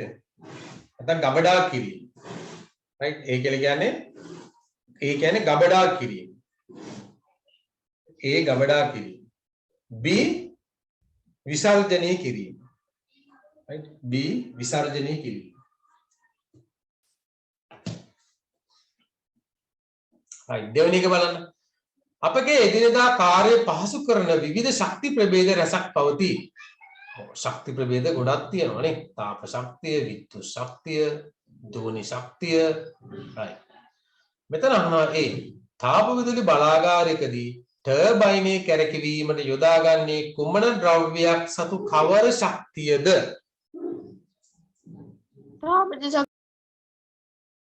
නෑ. තාප විදුලි බලාගාරයක කරන්නේ පුතාලා මොනවද?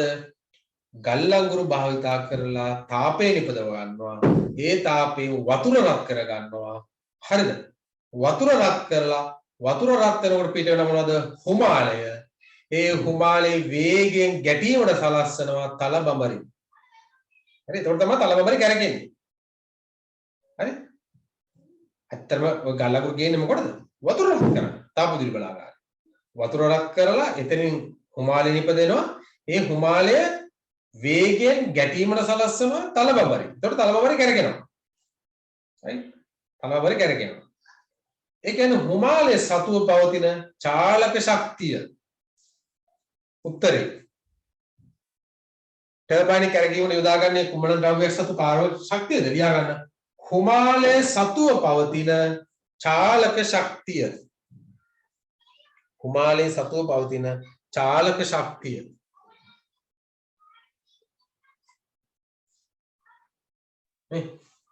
චාලක ශක්තිය කියලා කියන්නේ මොකද්ද? චලනය වන වස්තුවක් සතු ශක්තිය නේ. ඔව්. B සුලක සතු චාලක ශක්තිය භාවිතයට ගන්න අවස්ථාවක්. ජලය පොම්ප කිරීම ජලය සුලක සතු චාලක ශක්තිය භාවිතයට ගන්න අවස්ථාව. අපි ගොඩක් ගන්නවනේ. දැන් ඔයාලා සරුංග වල යවන්නේ. සරුංග වල යවන්නේ සුලගේ චාලක ශක්තිය.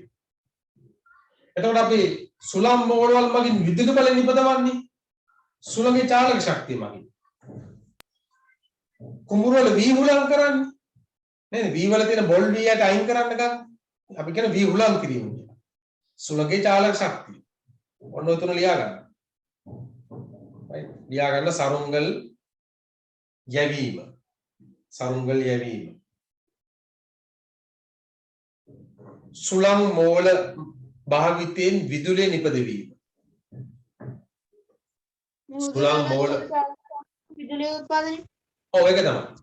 සුළං මෝල භාවිතයෙන් විදුලි උත්පාදනය.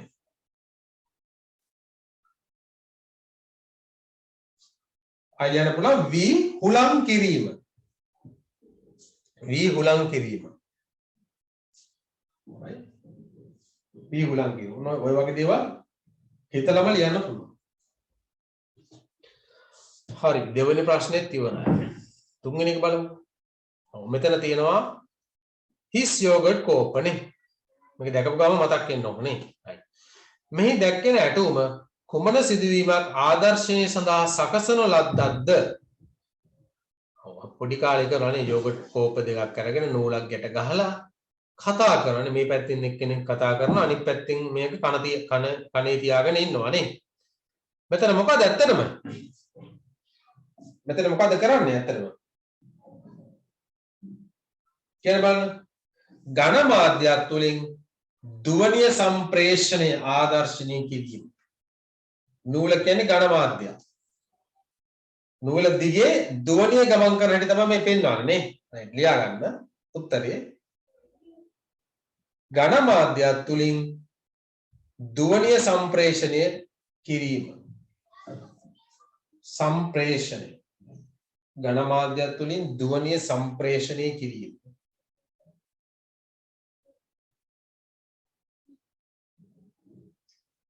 දෙක මෙම ඇටුමෙන් කරන කාර්ය වඩා සාර්ථක කර ගැනීමට තිබිය යුතු අවශ්‍යතා දෙකක්. මේක හරියට වෙන්න නම් නේද? මේක සාර්ථක වෙන්න ඔයාලා මේක කරලා තියෙන පොඩි කාලේ. මේක හොඳට වෙන්න නම් අනිත් පැත්තේ කෙනාට හොඳට ඇහෙන්න නම් මොකද්ද තියෙන්න ඕන මේකේ?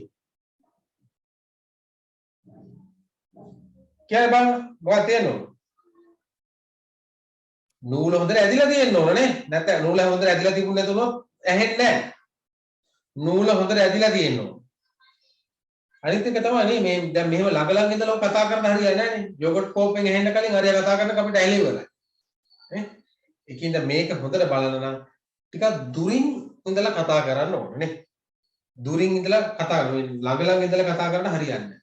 නූල හොඳට ඇදිලා තියෙන්න ඕන. තරමක් දුරින් අනෙක් පුද්ගලයා සිටිය යුතුයි. right අවශ්‍යතා දෙකක් right ලියන්න එක නූල හොඳින් ඇදී පැවතිය යුතුය. අංක 1 නූල හොඳින් ඇදී පැවතිය යුතුය.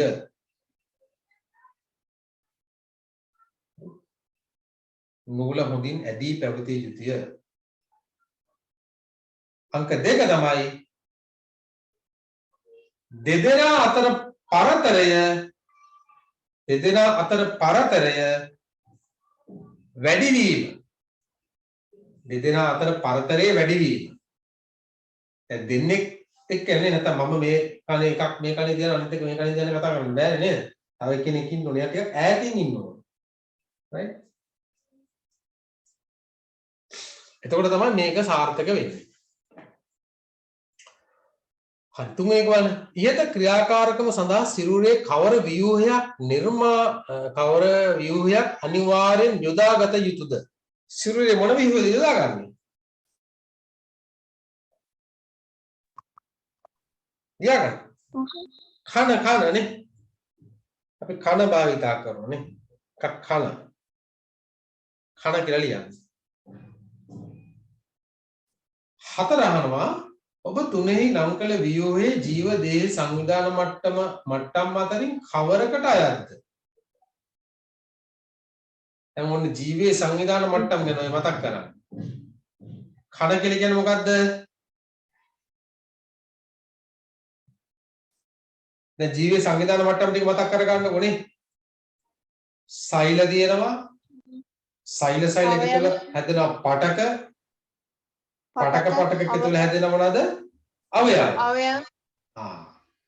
අවයව එකතුල තමයි හැදෙන්නේ පද්ධති එකතුල හැදෙනවා කවුද? සමස්ත ජීවිය. දැන් මෙතන එතකොට තුන්වෙනි සංවිධාන මට්ටමේ මේ අපේ කන තියෙන්නේ අවයවය. කන කියන්නේ අවයවය. හතරින් කවරකට අයත්ද? අවයව. අවයව.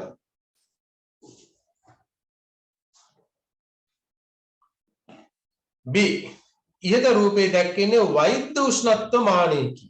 මේක සාමාන්‍ය උෂ්ණත්ව මානයක් නෙවෙයි. වෛද්‍ය උෂ්ණත්ව මානයක්. මේකේ තියෙන විශේෂත්වය තමයි මෙතන තියෙන මේ රසදිය කඳේ නැම්මක් පවතිනවානේ. මෙතන රසදිය කඳේ නැම්මක් පවතිනවා. ඇයි මේ රසදිය කඳේ නැම්මක් පවතින්නේ? අපි උෂ්ණත්වයක් ලබා ගන්නකොට ඒ ඉහළ ළඟ රසදිය කඳ නැවත පහළට එන්න වළක්වන්න. නැවත පහළට එන එක වළක්වනවා මේ රසදිය කඳේ නැම්ම හින්දා. එතකොට නේද අපි මේක බාහිරනේ කට ඇතුලේ දිවේ තියාගෙන ඉඳලා දැන් මේක හරහාට තියාගන්නේ. දිවේ තියාගෙන ඉඳලා එහෙම කෙලින් කරලා බලන උෂ්ණත්වය. ඒතකොට රසදිය කඳ පහළ ගියොත් වැරදෙනවා. ඒ රසදිය කඳ ආයේ පහළට වෙන්නේ නැති වෙන තමයි රසදිය කඳේ නැම්ම තියෙන්නේ. හරි? හොඳයි. බලමු මේක මොනවද අහන්නේ කියලා. වෙනත් උෂ්ණත්ව මාන අතරින් මෙම උෂ්ණත්ව මානය වෙන්කර හඳුනා ගැනීමට ඇති විශේෂ ලක්ෂණයක් සඳහන් කරන්න. සුවිශේෂී ලක්ෂණයක් තියෙනවා. මොකද ලක්ෂණය? රසදිය කඳේ නැම්මක් පැවතීම. ඊළඟ උත්තරේ. රසදිය කඳේ නැම්මක් පැවතීම. තවත් තියෙන වෙනස්කම් නේ. අනෙත් උෂ්ණත්ව මානයට වඩා මෙයා ප්‍රමාණයෙන් කුඩා වීම. එකක් ලියා ගන්න. ප්‍රමාණයෙන් කුඩා වීම. ප්‍රමාණයෙන් කුඩා වීම.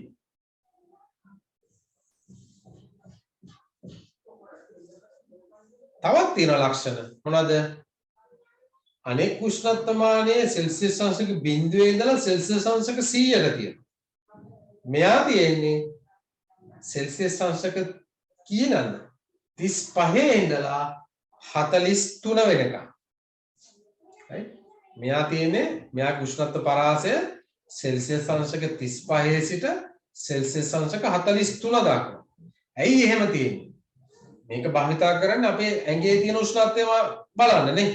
නැතුව නටන ජලයේ උෂ්ණත්වය බලන්න බෑ මේකේ. ඒතර අපේ ඇඟේ උෂ්ණත්වය නේ අපේ තියෙන අපේ සාමාන්‍ය උෂ්ණත්වය සෙල්සියස් අංශක 37යි. මෙයා බලන්න 37ට වඩා වැඩිද 37ට වඩා අඩුද? right. එතකොට 35 ඉඳලා 43 වගේ තිබ්බලන් ඇති. සෙල්සියස් අංශක 37ට වඩා වැඩි වුණාම උණ. right. right. වෛද්‍ය උෂ්ණත්වමාන උණු ජලයෙන් සේදීම නුසුදුසු වේ. ඔබ මෙම කියමනට එකඟ වේද නොවේද හේතු දක්වන්න. කියලා බලමු තාලා ඇයි මේ උණු ජලයෙන් හොදන්න හොඳ නැත්තේ?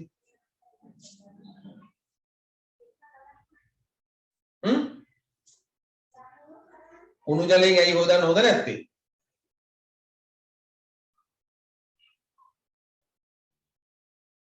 දැන් මෙයා තියෙන්නේ සෙල්සියස් අංශක 35 ඉඳලා 43 දක්වා නේ.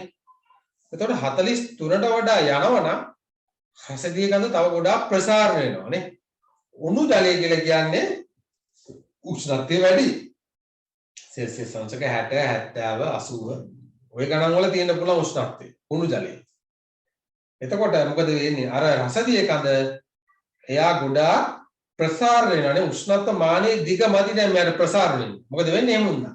මෙයා ප්‍රසාරණය වෙනවා. මෙයාට යන්න දිහාක් නැති හින්දා මේක පුපුරනවා. උෂ්ණත්ව මානය පුපුරනවා. right? ලියාගන්න උත්තරේ B. B වල එකක නොවේ. එකක නොවේ. ඇයි කියලා? උෂ්ණත්ව මානය පිපිරීමකට ලක් වේ. උෂ්ණත්ව මානය පිපිරීමකට ලක් වේ. පුපුරන්න පුළුවන්. කියන උණු ජලයේ හොදන්නේ නැහැ මේ. හොදනවා නම් සෙල්සියස් අංශක 43ට වඩා අඩු උෂ්ණත්වයේ තියෙන වතුරෙන් තමයි හොදන්න ඕනේ.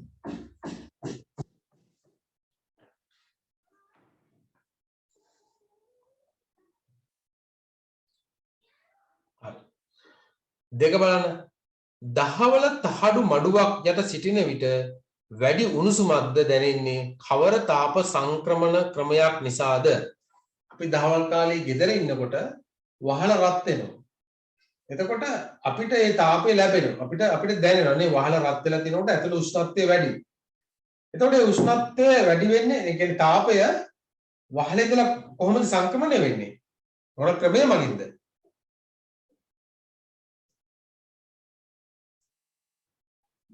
තාප සංක්‍රමණ ක්‍රම කීයක් ගැන අපි ඉගෙන ගත්තද? 3ක් ගැන ඉගෙන ගත්තා නේ. සන්නයනය, සංවහනය සහ විකිරණය. right? සන්නයනය, සංවහනය සහ විකිරණය. ඒතර මෙතන විකිරණය මගින් තමයි අපිට ඒ තාපය ලැබෙන්නේ. විකිරණය.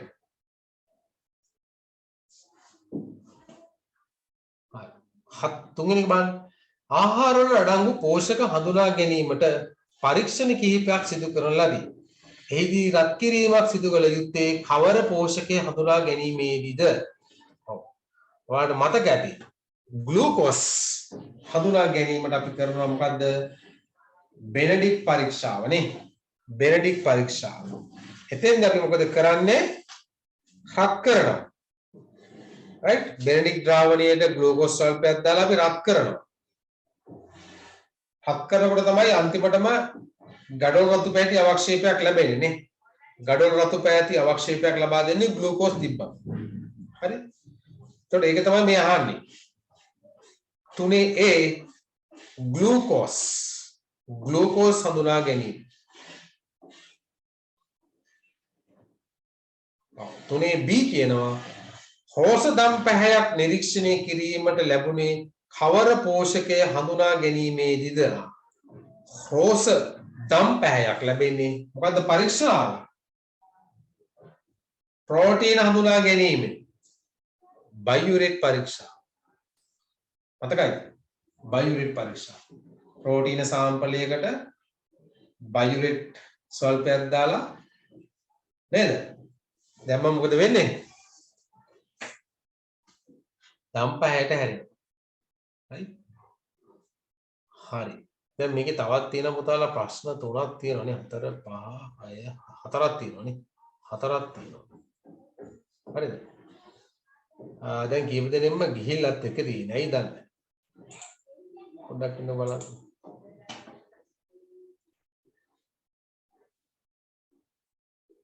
ඔව්.